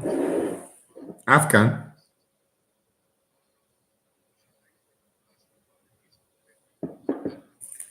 Oh man, give them my salams. Tell them I'm praying for them. I have recently, just the other day, 2 days ago, 3 days ago, my wife texted me at work. Bad news: mom's cancer is spread to her lymph nodes. So that's my mother-in-law. My mother is fighting cancer, and she's getting her scans now to see how she's doing. That's my mother, my wife's mother. Then there's my first cousin, her husband. He's in his 40s maybe, and brain cancer. So he's just there's nothing they can do. So he's in palliative care. And then my mom's brother, I don't know where his cancer is, but it's been, he was told he has 4 months to live. And it's now been 4 years. And alhamdulillah, he's had 4 strong years, but now this is the end of the line. So that's a lot of people in my life right now, and I'm struggling with it. But alhamdulillah, I'm not struggling. Sorry, say again? Yeah, it is. It's the food. It's the food. It's the food. We're being poisoned. It's not on purpose, not a conspiracy. It's just money. Everyone wants to make money. And people are eating cheaper and cheaper food into their body. So you're putting poisons into your body. And the water system has fluoride in it and other junk in the water. So the water and the food. I mean, the longest living people on earth today, most healthiest, without cancers and stuff, they still die normal age, but they live healthy, are people that live in villages and like Greece, for example, places like that.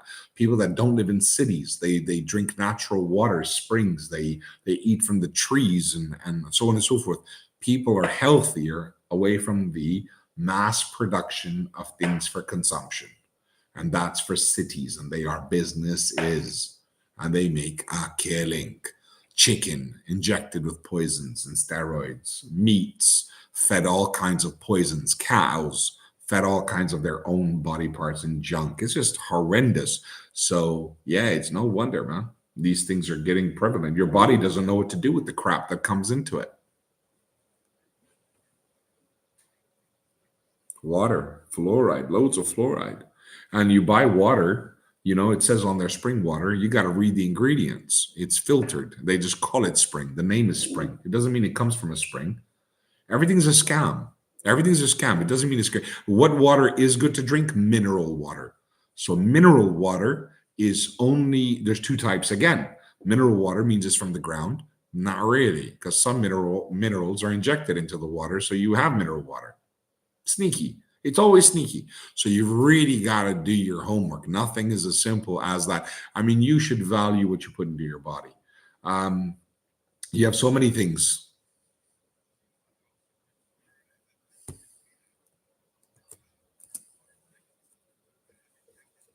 Yeah.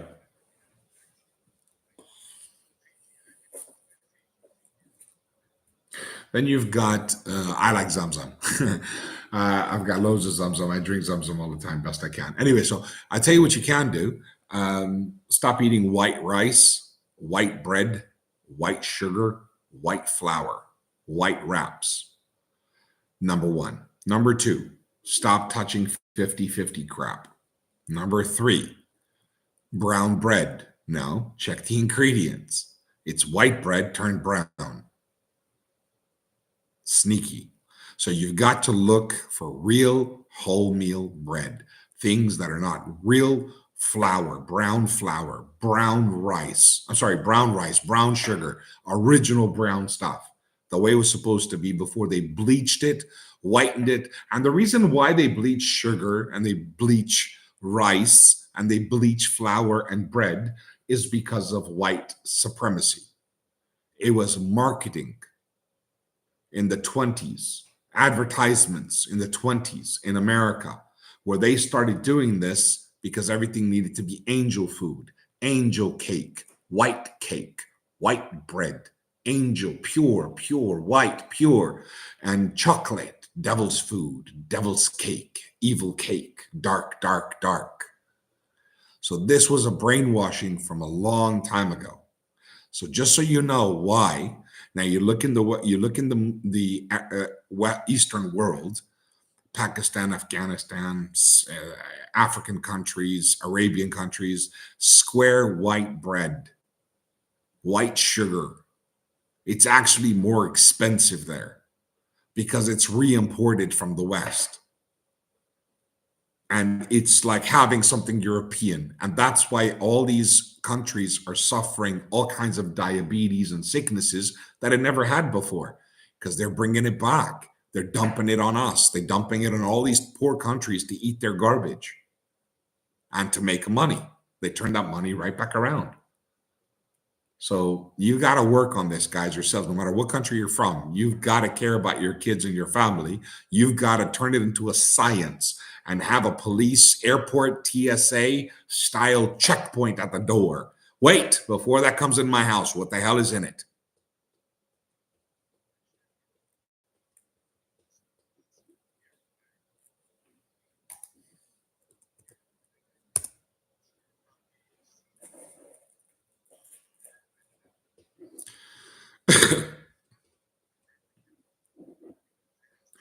At specific heat, by the way, the more expensive air fryers are not as bad. They're much more expensive though, much more expensive. Yes, those are good, but the ones that you're buying for $60, $100, $120, those ones, they're going to poison you. At a specific heat, they inject certain forever chemicals into your food. Nothing you can do about it. And the Teflon, already, so many companies have been sued for it already. So many deaths caused by it already. Class action lawsuits. And Teflon's still being used in cookingware. So that means they did the math. Let's just pay the suits off. We're making a killing off of these pots and pans. It's not a conspiracy. It's not a conspiracy. They just make money. Microwave oven. Could you possibly get lazier? We don't even know how microwaves work. We just like to push the button. It's got loads of dials, right? We just push that 30-second one, but push it 5 times. That's how lazy we are. So we just want easy. We want convenience. You're nuking your food. What is a microwave oven doing? A microwave is heating up the water molecules or the liquid molecules within a food. So the way it works is the microwaves are sending waves into the food, into the water, whatever, and it's heating up the liquid moisture within it. And which means it'll dry your food out. And how that causes harm, there's loads of harms from microwaves, but again, the industry is protecting itself, so there's no proof for it. But if you look at the wealthiest people on earth, they don't have cellular phones. They don't have Wi-Fi connections. Everything is hardlined. They do not have microwave ovens in their homes, and they do not have white bread, white rice, white flour, or any of that crap. Look at the billionaires and watch how they live for life. They don't live to eat. The poor people, they live to eat, so they don't be sad about their poverty. So if you want to know what good is, look at what billionaires are doing and look at what they're eating. You don't need to be a billionaire to be healthy.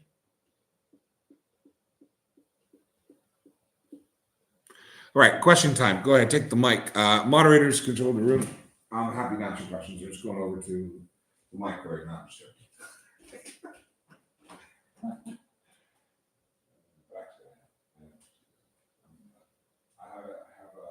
I make sure I try to keep kids correctly in the house. I will learn from this stuff. It's very hard.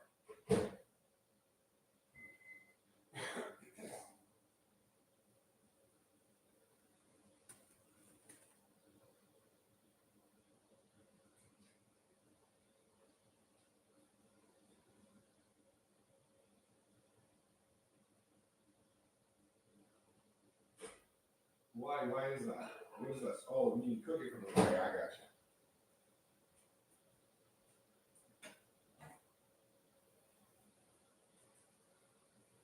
Hang on a second. I need to call. I need to do something.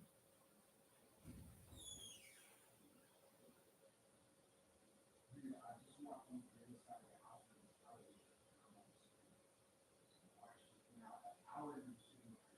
I'm not real. I'm not here for the shit. The real me is sitting back on the TV. I still watch it as a video. Remember that video of black woman from there?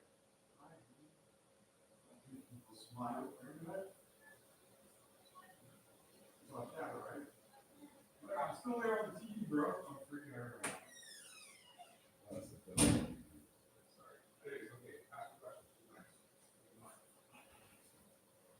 Nice.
Okay, teach me. Teach me. What's the reference? Teach me your reference. Go on. What's your reference? Hang on a second. What's your reference? I don't care. What do you know? Tell me what you know. Tell me what you know. I'm ignorant. So what have you studied? Tell me. Tell me what you know. Sure, go ahead.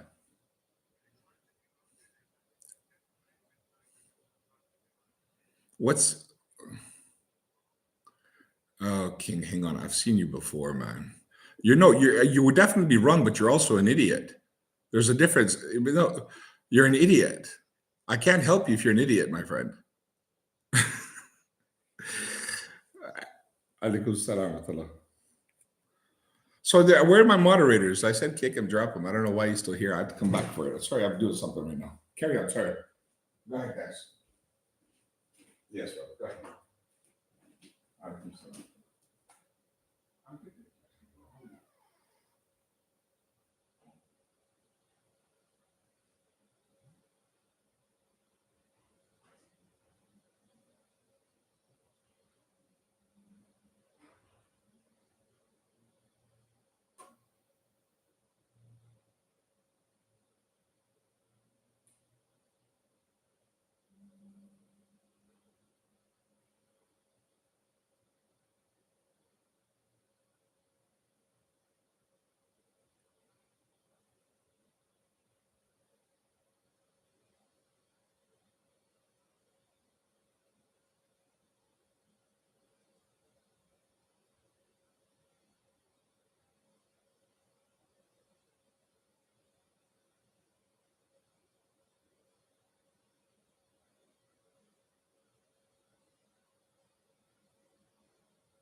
There's so much to teach about who is Allah, what does Allah want from you, what has Allah ordained for you.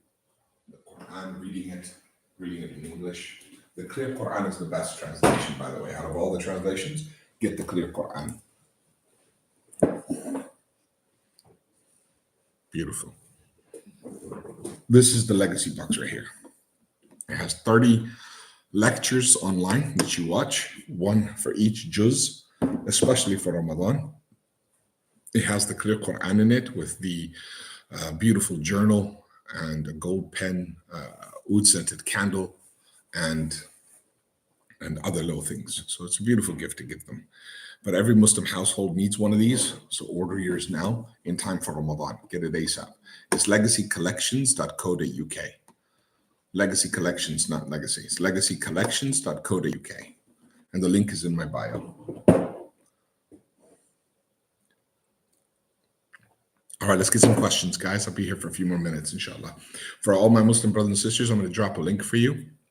Please go to YouTube and tune in on YouTube on your other device, not on this one. So on your tablet, on your TV, on something, open up YouTube and open the live there. I'm live on YouTube right now, and I want to collect the viewership hours before Ramadan. I need to hit 4,000. So help me get to that goal, inshallah. Right now, I've got 26 people who are tuned in on YouTube, and some of them have left, but they've left the screen on. So just do that, please, so we can get the viewership hours, inshallah. Yeah, which one?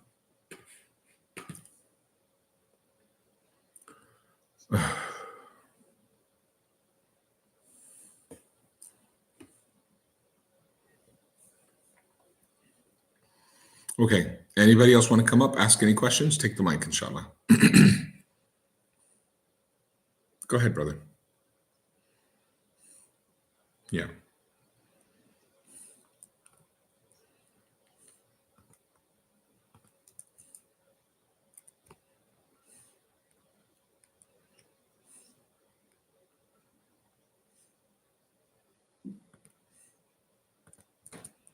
Okay, which verse?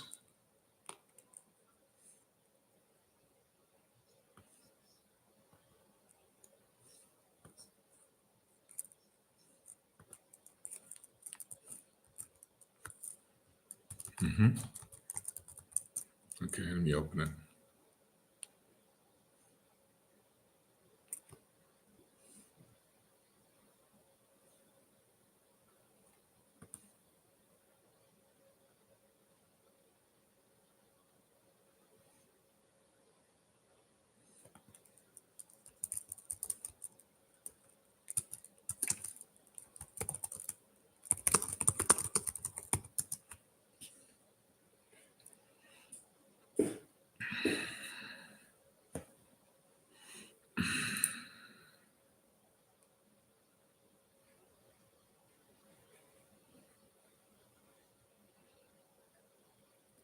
Beware of the day that the trumpet will be blown, and we will gather the wicked on that day, blue-faced, from horror and thirst. They will be among themselves, meaning they will gather and they will say, you stayed no more than 10 days on earth. We know best what they will say. The most reasonable of them will say, you stayed no more than even a day. And if they ask you, O Prophet, about the mountain, so it continues. This verse is specifically speaking about those who will come forth on the day of judgment. And if you think about life in general, and if you think about how magnanimous everything, if you look at time, if you look at the distance, life on earth is such a short while. So they will say we're only there for like a day, meaning it was not that much at all. The day of judgment will be thousands of years in comparison. And they will hasten to each prophet asking them, please ask God to hasten the day of judgment. They can't wait anymore. They want to know. And each prophet will say, nafsi, nafsi, go to Adam, go to Abraham, go to Noah, go to Abraham, go to Moses, go to Jesus. And they will all say, nafsi, nafsi. And then they will come to Muhammad sallallahu alaihi wasallam. And he sallallahu alaihi wasallam will prostrate to Allah and ask for the day to be hastened. So these people will see life on earth as not even a day. And this is the answer to those who say, enjoy life, you live once. But not really, because this, you will live twice. You will be resurrected, and you will be questioned, and you will face your deeds, what you did, and how you spent this day on earth or this life on earth. So it's symbolic of how quick it is, how short it is. It's not a day. Does that make sense? Yeah, it was very quick. If you think about a timeline, let's say we start here. That's Adam being created, or there's much more history before that, but let's start with Adam, peace be upon him. From Adam's creation to the day you're born is thousands of years. Where is your soul? You were created with Adam, but your soul is resting somewhere, but you can't remember thousands of years, can you? It's instant. You instantly were born. Whatever year it was, you were born. You have no recollection of any other time. And then you will live. So here's where it starts. Here's where you're born. Here's where you die. And then you sleep in your grave until the day of judgment. And then the day of judgment continues on for much longer until you reach your final abode of paradise or hell. So this day, you're born and you die. In this long timeline, it doesn't even move because there's no space. It's such a short, quick amount of time, 60, 70 years, 100 years. In the big scheme of things, it's not even noticed more than a minute or two. That is why it's described as we're only on earth for a day, if you really think about it.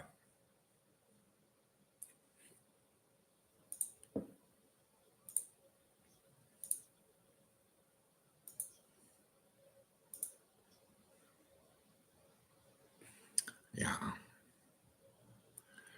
Okay.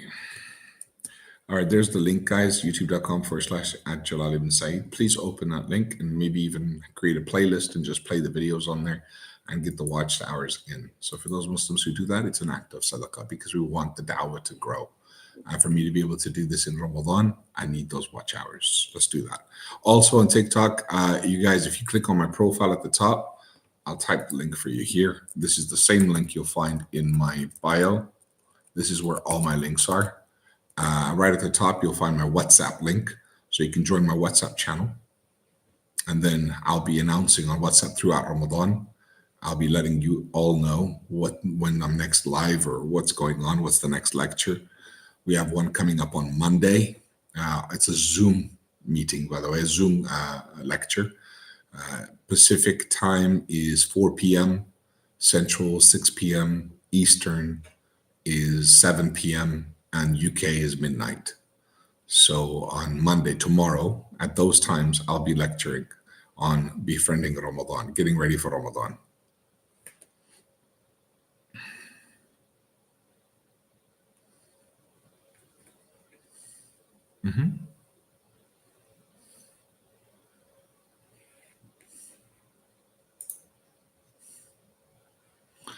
No, I wasn't a revert. It's just before, when I was studying, when I was about 10, 11 years old, I was always spiritual. So most of my teenage years I spent in churches and studying the Bible.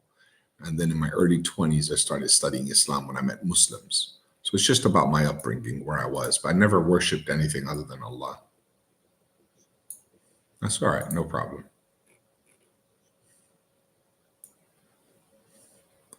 In my early 20s, I'd say. Yeah.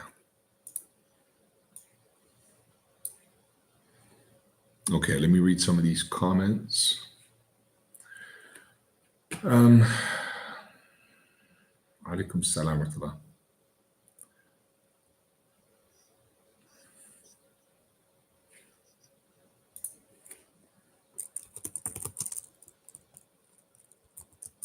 Sorry, what's that?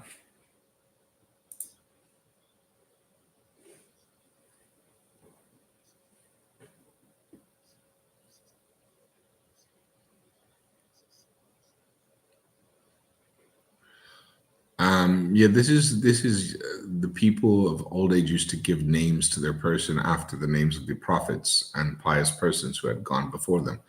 So the Prophet ﷺ explained that this does not mean that it is Aaron, Harun, the prophet. It could be her own brother who was Aaron. But there's also other scholars that say, even if it was Aaron the prophet, this is also another way they used to speak, that you are the sister of a prophet because of their lineage. And Maryam alayhi salam was from a pious lineage.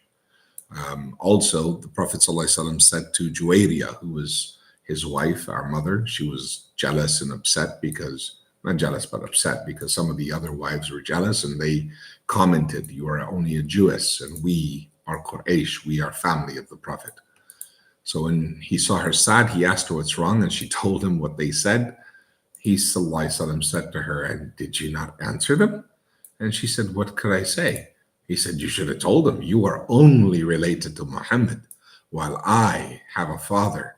My husband is Muhammad, my father is Moses, my uncle is Aaron. So you have 3 prophets while they only have 1. And she smiled. So he made her feel better about that she was in a higher status. Anyways, my point is that there's different ways of speaking, and that is what is meant. When Allah describes, many times he describes people as a sister or a brother of, it's to do with their Islamic heritage. It's to do with their Islamic relationship of brotherhood. So Mary, peace be upon her, was told by the people, "You are so-and-so. How could you do this?" Meaning she had a child out of wedlock. So they were accusing her of something. And she remained silent. She didn't respond to them as she was commanded to fast from speech. But she kept pointing to the baby. And they said, "How shall we speak to an infant?" And then, as a miracle, Allah enabled Isa ibn Maryam to speak as an infant in her arms. And he said, "I am a messenger of God. I am a messenger from Allah. Blessed is the day I am born, the day I die, and the day I be resurrected." So Jesus Christ, peace be upon him, Isa ibn Maryam spoke as an infant in her arms in her defense. And that's why the zealous Jews who stoned anyone and everyone that committed a crime did nothing to Mary. This is why Maryam alayhi salam was safe and well, something the Christians never used to have an answer for when atheists would question, how come the zealous Jews didn't stone her? The answer is because baby Jesus spoke and defended her, and the rabbis saw it as a miracle. So it is symbolic of sisterhood, or she has a brother named Aaron, which could be possible as well, we don't know.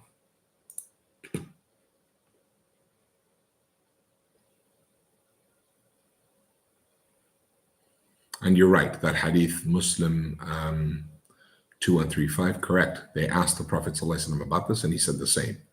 He said the people of the old age used to give names to their people, their children, after the names of the apostles and pious people who had gone before them.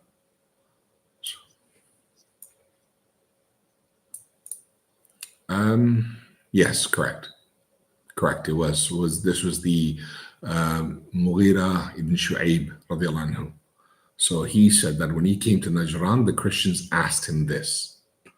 And so he came to the Prophet ﷺ and asked him the question. And the Prophet ﷺ answered them the same.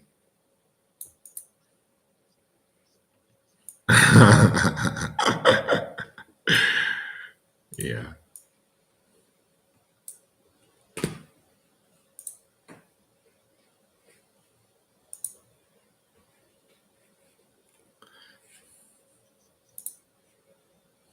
Well, it's not apologists, it's people who are too lazy to study or attend classes or read books. So they come on these platforms and they see people attacking Islam and they get defensive. So I keep advising Muslims, don't go to those groups, don't go to those pages. Let them come here. Because over there, in their lives, they will insult Islam. That's what they do, and they use you as a toy. Yeah? What was the question?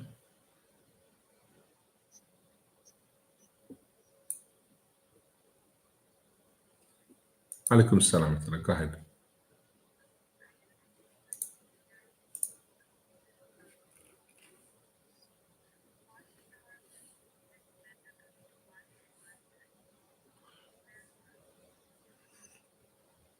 No. There's no dalil that says 5 times. So you wash your feet once, twice, thrice, however many times you want. You just wash your feet. But the goal is make sure you wash through your toes, through your foot, all the way to the back of the foot, up to the ankle bone. The water has to touch the entire foot. Once occasion, there was a companion who was gone for prayer, and you could see the dust on the back of his foot, which means he washed his front of his foot and didn't let the water go all the way to the back. And the Prophet ﷺ said that those parts of you will face hellfire, meaning that it is a thing that will break it's a thing that it makes your wudu insufficient. So long as you wash your whole foot, and the sunnah, the Prophet ﷺ did everything 3 times. So if you wash your hands, face, mouth, everything, all the wudu areas, if you do it 3 times each with the intention that the Prophet did it, then you get the reward of the sunnah. But absolutely mandatory is at least once. So once in the mouth, then in the nose, nostrils through, and then the whole face, then the right arm and the left arm, all the way past the elbow. It has to get past the elbow. And similarly, the foot, all the way up to the ankle bone, has to be wet. So at least once, up to 3 times.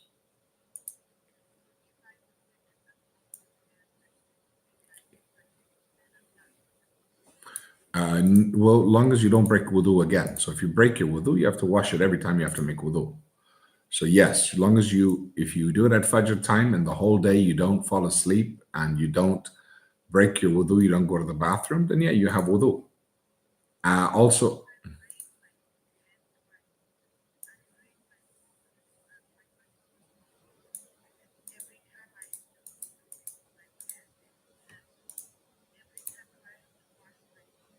correct. You have to wash every single time you need to make wudu, you have to wash your feet, unless you wear socks. So let's say that you wash your feet, you make wudu, and then you put on socks.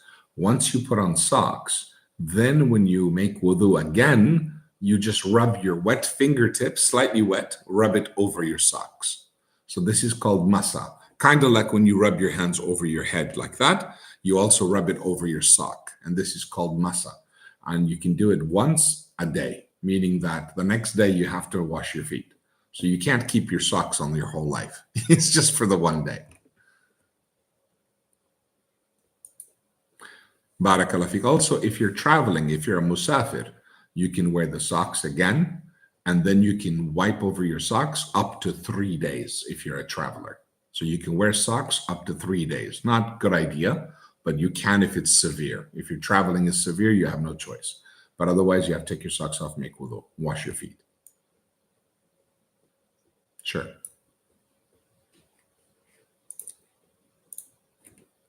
But where are you from, Johnny? Where are you from? Oh, you left. Bye, Johnny. That was quick. I thought it was only for leather socks. Yes, there is an opinion of some scholars that say leather socks. I do not follow that opinion. All right, okay. So you're from the UK. Does that mean you're a Christian, Johnny? Do you believe in God, Johnny? Oh, you got dropped again, Johnny. Somebody doesn't like you, Johnny.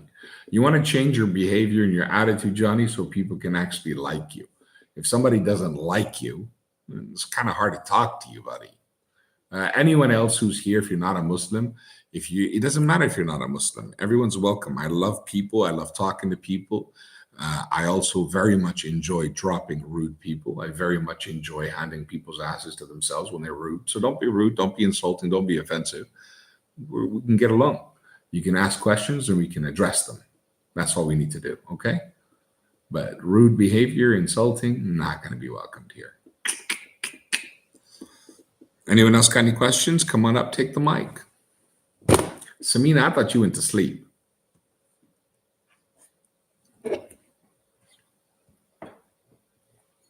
All right, guys, can I ask you guys one more time? There's 120 of you here. Can I ask you to please join my YouTube channel? Go there, subscribe, and go to the live and watch it. Leave it on a different computer, on a tablet, on something. Support me. I need the viewership hours, please. I've just dropped the link at Jalal ibn Saeed. So you go to youtube.com/@Jalal ibn Saeed, Saeed, without any spaces, without any asterisks or anything, okay? I've typed it in the chat as well for you. So please go there and open it on a different device or something and just leave it running. I've got 29 people on YouTube watching. Thank you so much, guys, for your support. Please put it here. So curly fries, delicious. You got muted. Apologies. Samina, something was mud. Curly fries, I'm sorry. You got muted. Guys, don't mute everyone, please. Let me unmute you. Not sure what you said, buddy, but you did something to somebody. Hang on. Where's the muted accounts? So what was your name on TikTok? Is it Curly Fries there also? I like curly fries. I'm looking for curly fries on there. I don't see one to unmute. Can somebody unmute curly fries for me, please? I wouldn't mind some curly fries right now. Oh, it's already unmuted. Thank you, Bear. So curly fries, you're unmuted now. Thanks, Liz. Appreciate it.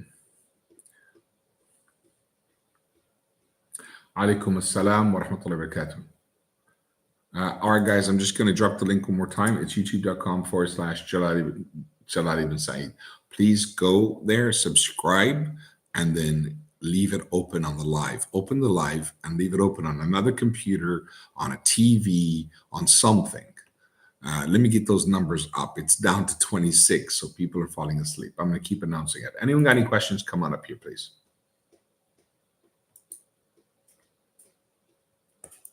Donations wise, I'm going to announce how many donations came in so far. This is the link, oney.net/give.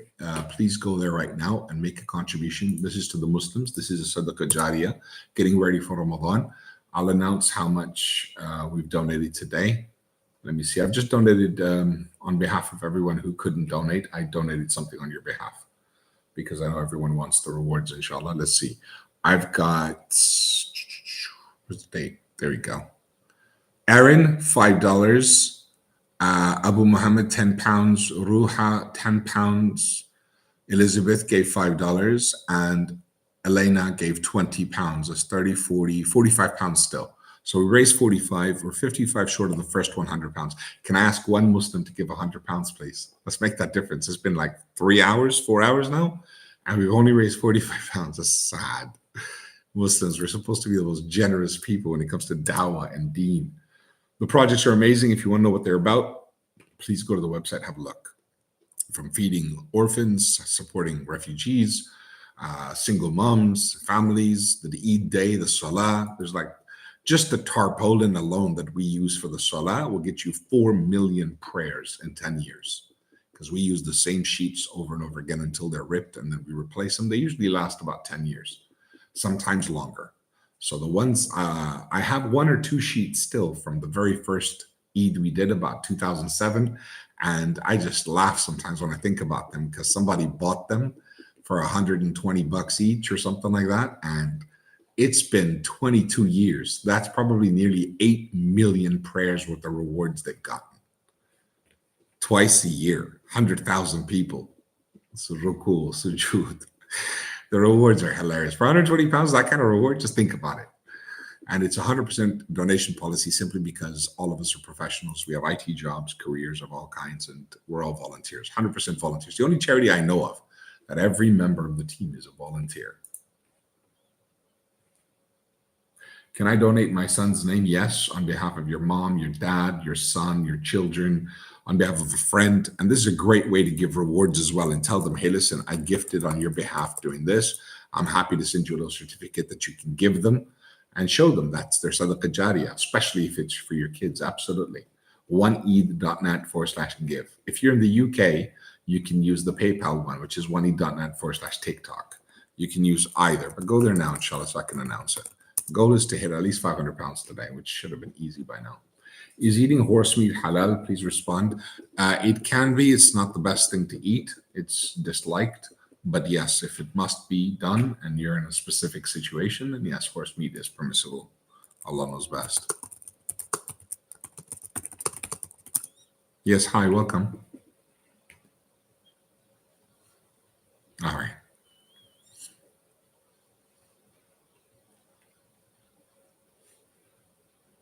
Mine? I haven't got one. I love the whole Quran. It's too difficult. But there are some that I enjoy reading. But I'd say Surah Rahman I love very much. Surah Yasin is the heart of the Quran. Surah Yusuf is the most beautiful of stories. Surah Kawthar brings tears to the eyes and fills the heart with sukoon. Surah Duha really lets you know what people went through just so you know how to pray 5 times. There's so many amazing reasons for every single surah. Surah Tawbah is why our ummah is spread and we're safe for so many 1,200 years. So there's a lot in every single surah, so much to do, so much to take from. So it's kind of hard to say one's a favorite. Let me play this for you. I can't, can I? Can I play something? Can I? I can try. Let me see if this works. Basically, my son recited one of one of my dad's favorite ayah, my favorite ayah too, actually. But my dad really loves this ayah, and my son recited it, and I sent it to him. Let me see if I can find it. I mean, I have it, but I don't know if it'll play. Let's see if it'll play. Tell me if you guys can hear this. I may have to turn the mic off.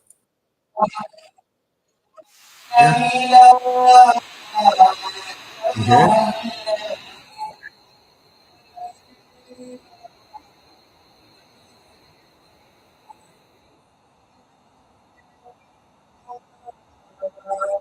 it?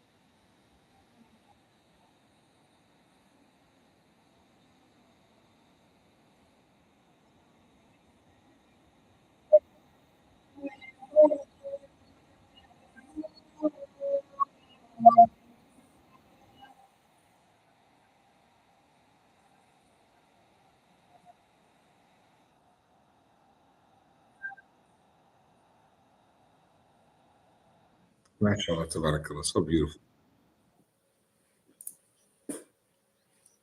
Yeah, he does. He's gifted, mashallah. Luhaydan. Yeah. Hafidullah. Yeah, Luhaydan, that's his favorite. Okay, so I've got 31 viewers on YouTube. Can everyone else please come onto YouTube? There's over 100 of you here. Open up YouTube on a different device somewhere and leave it running, please. Do me that favor. I cannot believe, like, when you go to those non-Muslim lives and they do some childish things, everyone runs to it. But something like this is like, wow, Muslims, Muslims, come on. I'm not asking for your life. Okay, donation wise, let's see if anyone's donated. Inshallah, please go to the link, make your contribution now. I'd love for one Muslim to give £100 if you can. It's towards the sadaqah. Your rewards are immense with Allah subhanahu wa ta'ala. Uzma gave $5. May Allah bless you, Sister Uzma. She's the first to respond in this segment. Let's see, on the TikTok one, I gave the last donation. If you want to know the message I've written, go to oney.net/TikTok, see my donation and see the message in there I left for you guys. I wrote a message for you. Anyways, but that's the link. Let me type it up for you again. So is there anyone here that can type here and tell me how much you'd like to give, inshallah? I'd be very grateful.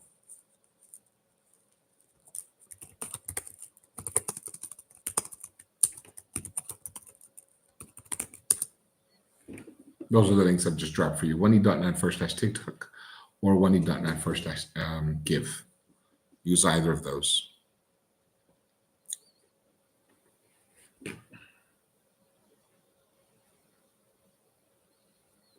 Saad al-Ghamidi. Very old, 90s. Yeah, 90s. He's nice. But you know what? I tell you what I actually really do enjoy a lot. I have a few favorite reciters for different reasons. But Saad al-Ghamidi was my first reciter that I absolutely loved. Still love. And then there's Muhammad al-Barak. Muhammad al-Barak just made everyone cry. I mean, made me cry. He was like 11 years old. 11 years old. And his recitation was just out of this world. Shall I play one for you? Oh my God. Muhammad al-Barak, man. This guy's recitation is another level. Let me see if I can find one for you.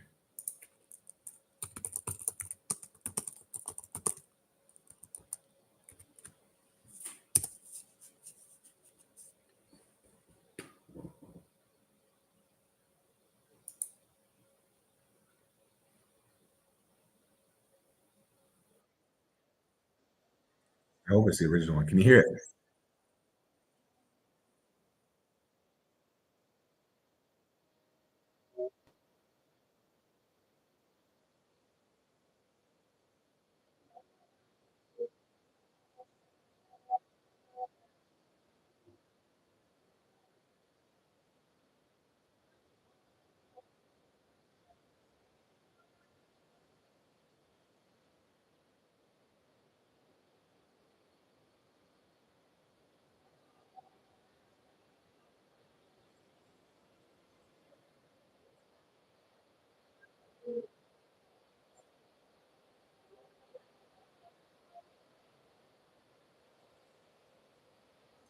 That was one of my favorites. I used to listen to him for a long time, mashallah. Okay, anybody got any more questions? I think we'll call it a wrap for today, and we'll try again tomorrow. We'll do some more, inshallah. I'll try to come as daily as I can, especially getting ready for Ramadan. Liz, thank you for dropping the links. Guys, use that link right now, please, especially the Gaza one. We've raised enough for the first kitchen. Now we want to send some Eid gifts and some clothes in time for Eid for the brothers and sisters out there as well. Let me think. Let me look here. YouTube, thank you all for watching. I'm going to leave it on, okay? I'm just going to leave the live broadcast on for you guys on YouTube. Just leave it on the background. It'll be silent. It'll still give the watch hours. Or put on a playlist from my account and just put on the playlist and just let it play. Your last chance also to join the WhatsApp channel where I always update daily. That's really important. The daily updates. So I'm going to do Ramadan updates on the YouTube channel, on the TikTok channel, and I'm also going to be announcing things on the TikTok channel.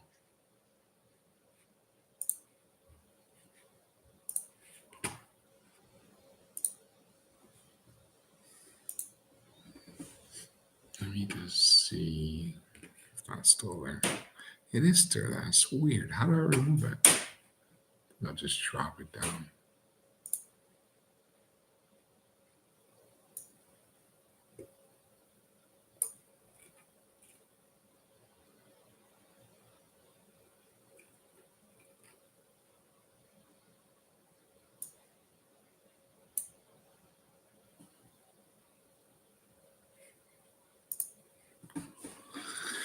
Okay.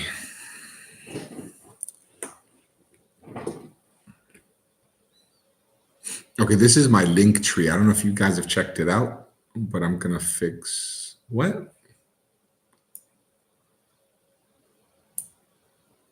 It's still there.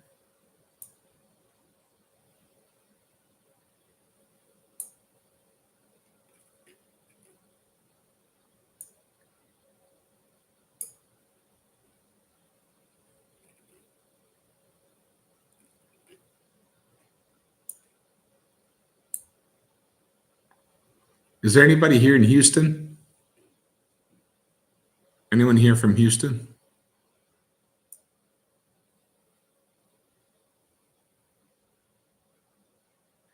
Hey, alaikum salam. How you doing? Okay. Drop me a WhatsApp so I can arrange something for you. Inshallah. Awesome. Okay, so that should refresh it. Let me check the page now. Should get rid of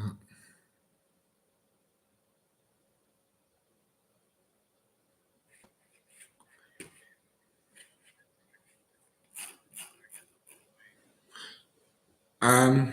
Really? Let me check. Let me check if I've missed your message. Did you WhatsApp me?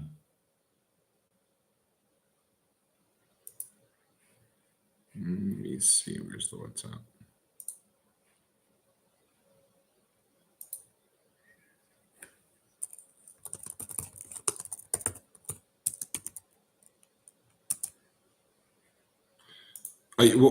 You made a group?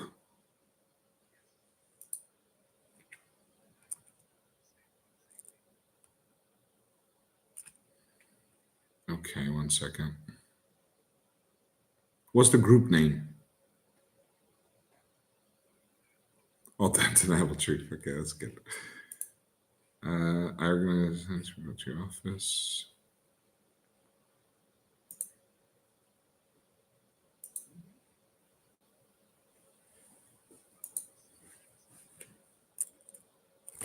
Okay, got it. Dropped you a message, but message me privately as well. Yes, definitely. I've dropped a message here.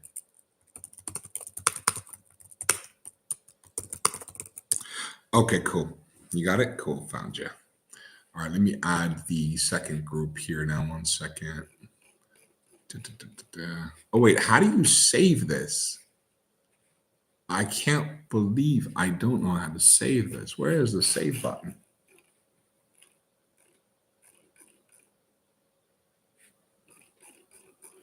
Okay.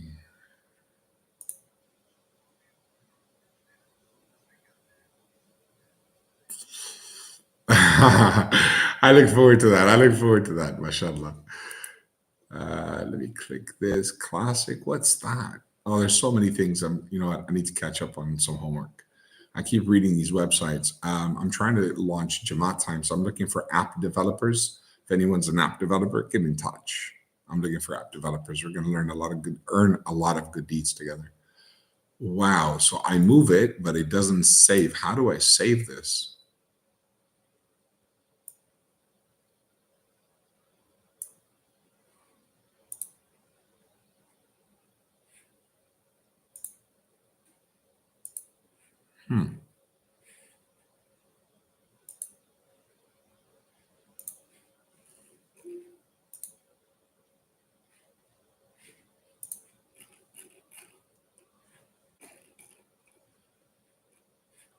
Let's try one more time. I'm not sure what I'm doing wrong here.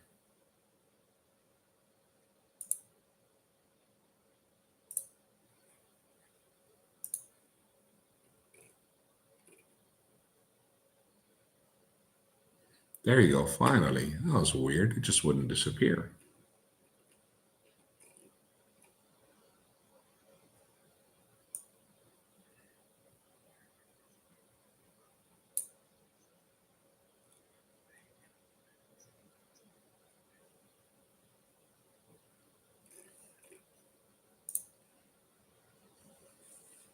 Yeah, of course, absolutely.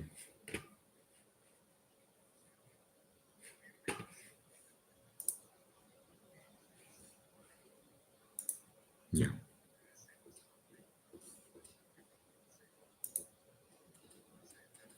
Yeah.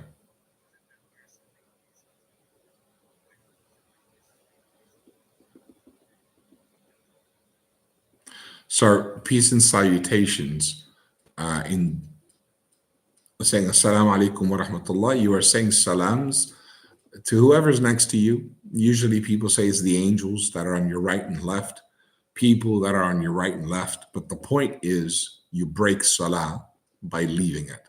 And the best way to leave it is by saying salam to someone. So when you are talking to Allah, if you speak to anyone else, that cancels your salah. So in your salah, when you're finished, the way you leave salah, the way you hang up the conversation with Allah is by saying salam to someone. So you're saying salam to your right and left. It's an angel, it's no one. You're saying salam to break your salah. Now, you could literally do this. At the end of your salah, at the end of tashahhud, just say salam. Your salah is broken. But it is sunnah to say salam alaikum wa rahmatullahi wa barakatuh. Salam alaikum wa rahmatullahi wa barakatuh. You could also say assalamu alaikum, salam alaikum. You could also say salam alaikum wa rahmatullah, salam alaikum. So you could say it in one of any of those combinations. And the point is to break the salah, to exit the conversation with Allah.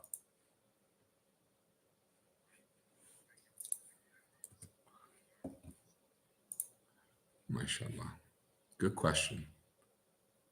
Okay, I'm adding, finally, I got the link. So I'm actually adding the second WhatsApp group now. How do I?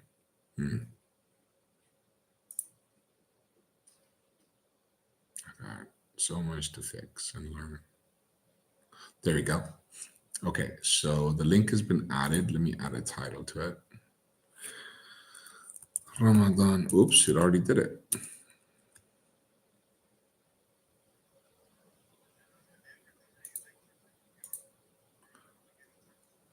Not anytime soon. Long time ago, I did in Buffalo. I was in Buffalo, and then I was in Toronto, but I haven't been there in a long time. No, I haven't. I've never been to Manhattan. I know. I was always on West Coast. I was always in California. I never went to East Coast. I drove along the East Coast, though. I did the Carolinas. I went to DC.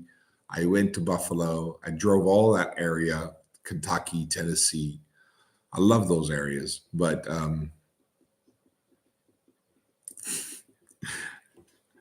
mashallah, beautiful, beautiful. Now I've got your WhatsApp, so I'll be bothering you. That's probably going to be a lot more likely. That's probably a lot more fruitful. So you're always welcome. All of you, all my brothers and sisters, if you ever want to visit the UK, mi casa, su casa. Just let me know. Okay, I've added the Ramadan reminders to my bio link now. So if you go there, you'll see the WhatsApp group. You'll see my WhatsApp channel for my Q&A, daily Q&As and whatnot. And then you see the Ramadan reminders. So that's the new channel. That's for in Ramadan, I'll be posting live videos and audio messages, reminders on a daily basis. So everyone join those two channels, inshallah. And to get there, you just got to click on my profile, and the link is in the middle, in the bio. If anyone wants, I'll type it here for you. You won't be able to click it. You'll have to type it out on your browser. It's linktree/J-Mohabbat. I may need to change that. Instead of my name, maybe I can do some kind of a shortcut. What could I call it?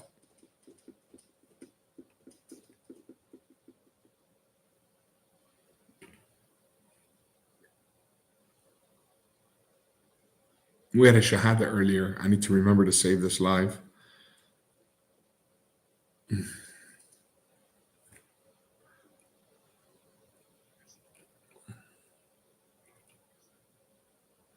Jahan, are you still here? She's like, why can't you go away? Is she talking to me? Alaikum salam. I can hear jinns talking. No, someone was sleeping. That's okay. MashaAllah, Allah bless everyone. Can humans hear jinn talking? Maybe. It depends if they want you to. If you do, you need to run. Do not engage. Do not engage in a conversation with them, okay? Protect yourself. Habibi, take care of yourself, man. Yeah, you too, man. I'll see you next time, inshallah. I'll give you a follow. I don't know why I wasn't following you. See you next time, inshallah, Habibi. Andrew, Habibi. Likewise.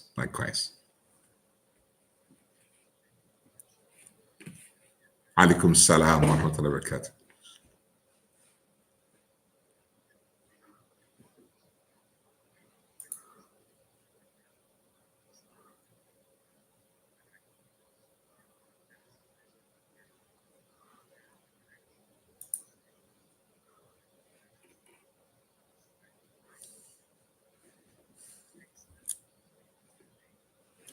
It's not smart. I've done it before. It's not smart. It's not good. I've had it before. I have done some ruqya in the past, and I don't recommend it. I recommend people dealing with their sihr according to the Quran and Sunnah ways instead of this thing where people start talking to jinns and stuff. It's not knowledge. When you have knowledge, you address the jinn in a different way.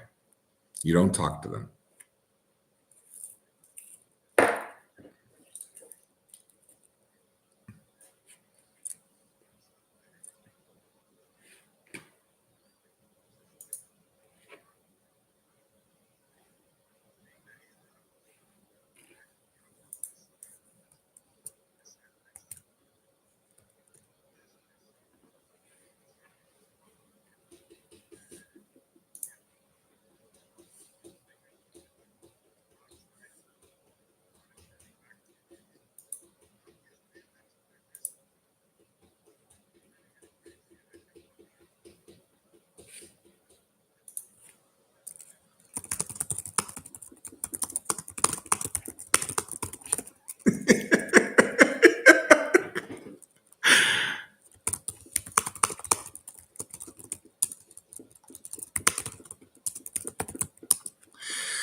So I've got I don't believe this. Can someone do me a favor?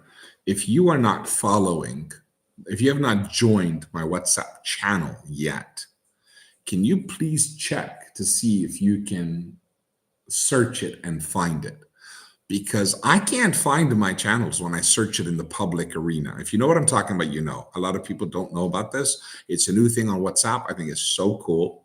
So if you guys can please get on it. But I'd like someone, don't join my channel yet, but go to your WhatsApp, go to status. In status, scroll all the way to the bottom and you'll see channel. Click on that and say discover channels. When you discover channels, type mine. I've got two. One's called Ramadan Reminders. The other one's called Islam space QA with Jalal. See if you can find either of those two. It says here, I said, how many numbers of followers do you need? It says, it doesn't matter. You're automatically visible. But it's not true. I can't find them. WhatsApp channels are public visibility, no follower requirement. You can create a channel and it'll be visible to anyone on WhatsApp who searches for it. And that's not true. Public nature, channel content is not encrypted as it's designed for public broadcasting, sharing links to get more followers. You can share your channel link on other platforms. Okay, great. I've done all that. So can you guys have a look, please? I'd be very grateful. Yeah, if you go to WhatsApp right now and go to status, in your status, scroll all your statuses, scroll it right to the bottom. There's another section called channels. Click on that. That's the new thing you're going to add to your WhatsApp. It's really cool. So on that, search for my channels. One's called Ramadan Reminders, and one is called Islam space QA space with Jalal. And if you find it, let me know. Although some channels are not visible in search results, you can still help promote your channel. Oh, yeah, see, that's not me. You can see some of the other ones, but you can't see mine. I don't know what I've done wrong because it says here, verified channel isn't searchable or visible. Although some channels are not visible in search results, you can help promote. Why isn't it visible? WhatsApp account. An existing WhatsApp account is the basic requirement for creating channel. Update app version. Ensure your WhatsApp is up to date. Topic choice are clearly defined. Nope, that doesn't answer my question. Islam space QA space with Jalal.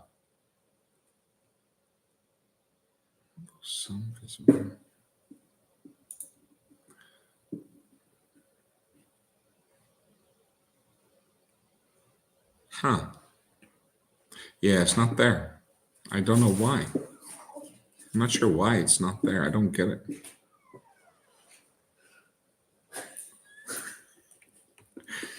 I have no idea. I really don't. It doesn't make any sense. The WhatsApp channels pay money. No. You can use WhatsApp to support WhatsApp marketing. No, that doesn't answer my question. I get people to join, promote your channel platforms, WhatsApp channel, social media. It doesn't say. Okay, so it's not there. Let's see. Easy step to get the green tick verification. All right, let me see how that works. 1 second. Let's watch this video.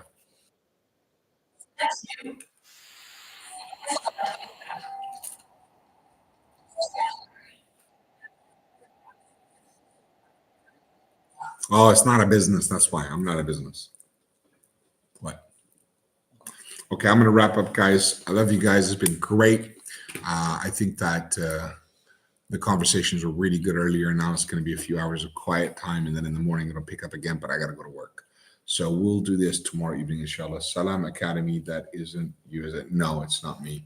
Salaf Academy, no, it's not me. I've been trying to find you on WhatsApp. Okay, so Alia, all of you guys can get me on WhatsApp. Just go to my bio. Go to Linktree, J Mohabbat, okay? My link is there. Go to that link. The very first two links is Ramadan Reminders and my WhatsApp channel. Join both of them, please. Make sure you do that now.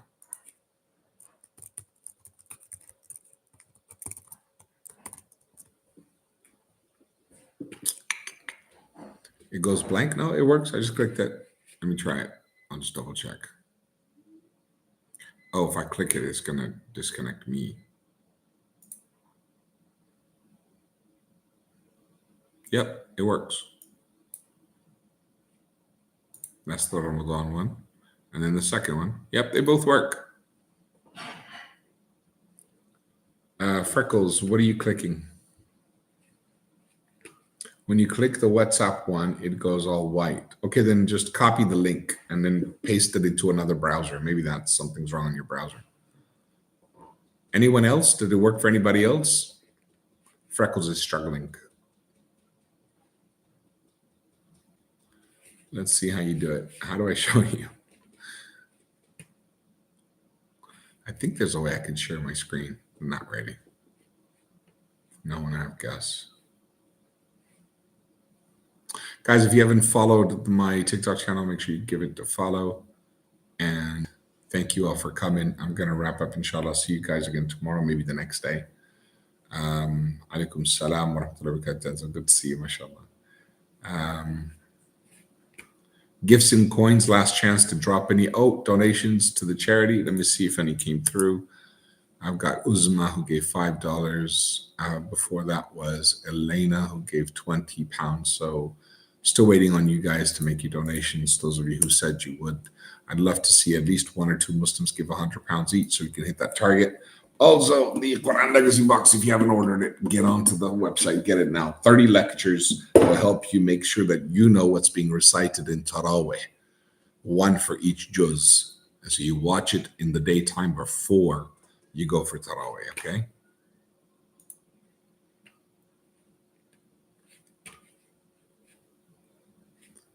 Let me just... Did you find it, Freckles?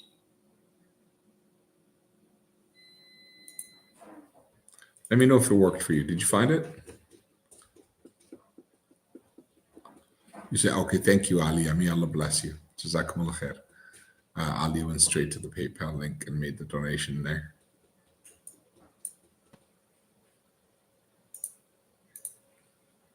I didn't mean to do that.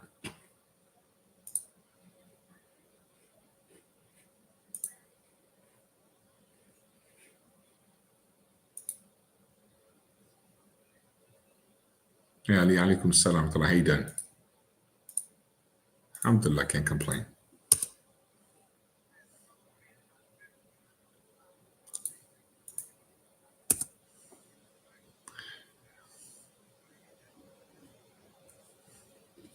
No, you were not harsh. You were beautiful. I think you're very sincere. I appreciated that. And in fact, I asked her to walk away. She gave me a mean look. I was like, no, there's too much evil eyes out there. You're right. You're right. It's good advice. Yeah, some crazy people out there. I agree. I think we had a couple of really perverted, yeah.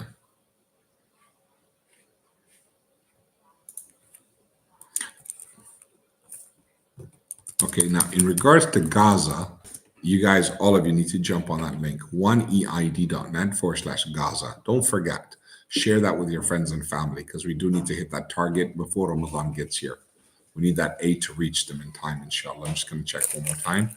We had a brother gave £25 on that link separately, and no one else has gone to it yet, but I forgot to mention. I think Liz and them are dropping the link over and over again. So let me just go ahead and close everything. There we go. I got it all done. May Allah bless all of you. Thank you so much for joining. Again, I hope that TikTok link works for you guys. Sorry, the WhatsApp link. I hope you guys join me on there. And inshallah, see you guys again tomorrow or the next day. Okay? Fi amanillah. Yes. These are all for the UK. 1eid.net.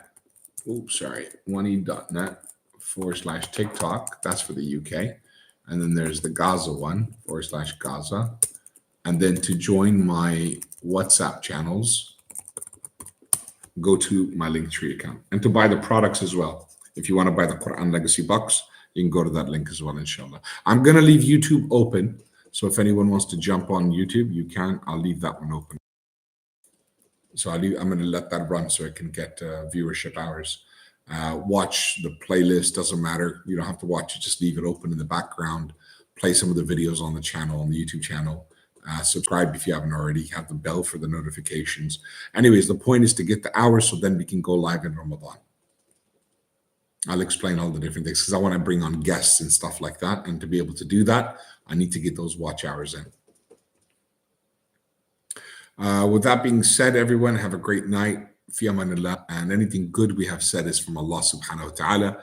Anything we said incorrect is from us. May Allah forgive us for saying it. Now, I pray Allah accept this gathering of ours as a garden of paradise. May Allah grant us life and health to achieve Ramadan. Fi amanillah. One last call. I'm really sad, actually. I got 45 pounds raised for Dawah today. That's really heartbreaking. This is the link, oneeid.net/give or oneeid.net/TikTok. Either. Just go to one of them and type it out in your browser. And I'd love to see a few of you give £100 or £50 or whatever you can give. But make it a source of sadaqah jariyah for you, inshallah, on behalf of your parents, your children, whoever you wish. May Allah bless you all. Take care, inshallah. I'll see you all again very soon. Fi amanillah. Assalamu alaikum wa rahmatullahi wa barakatuh.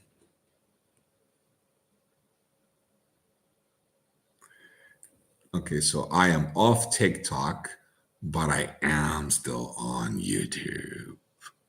All right, so I'm going to leave YouTube play for a while. Actually, I think I should close it. I just don't know.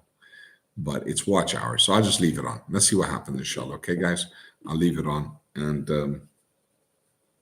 no, I'm going to close it. I'll close it. It's not important. But if you can, I mean, I'll leave it on whenever I'm live. But if you can, please click on the videos and just put them in a playlist and just play them all and leave them in the background somewhere. Where can I buy the kits for a study? Okay, so those of you who want to buy the kit, legacycollections.co.uk. Ooh, I typed that wrong. You can also get the link on my link tree.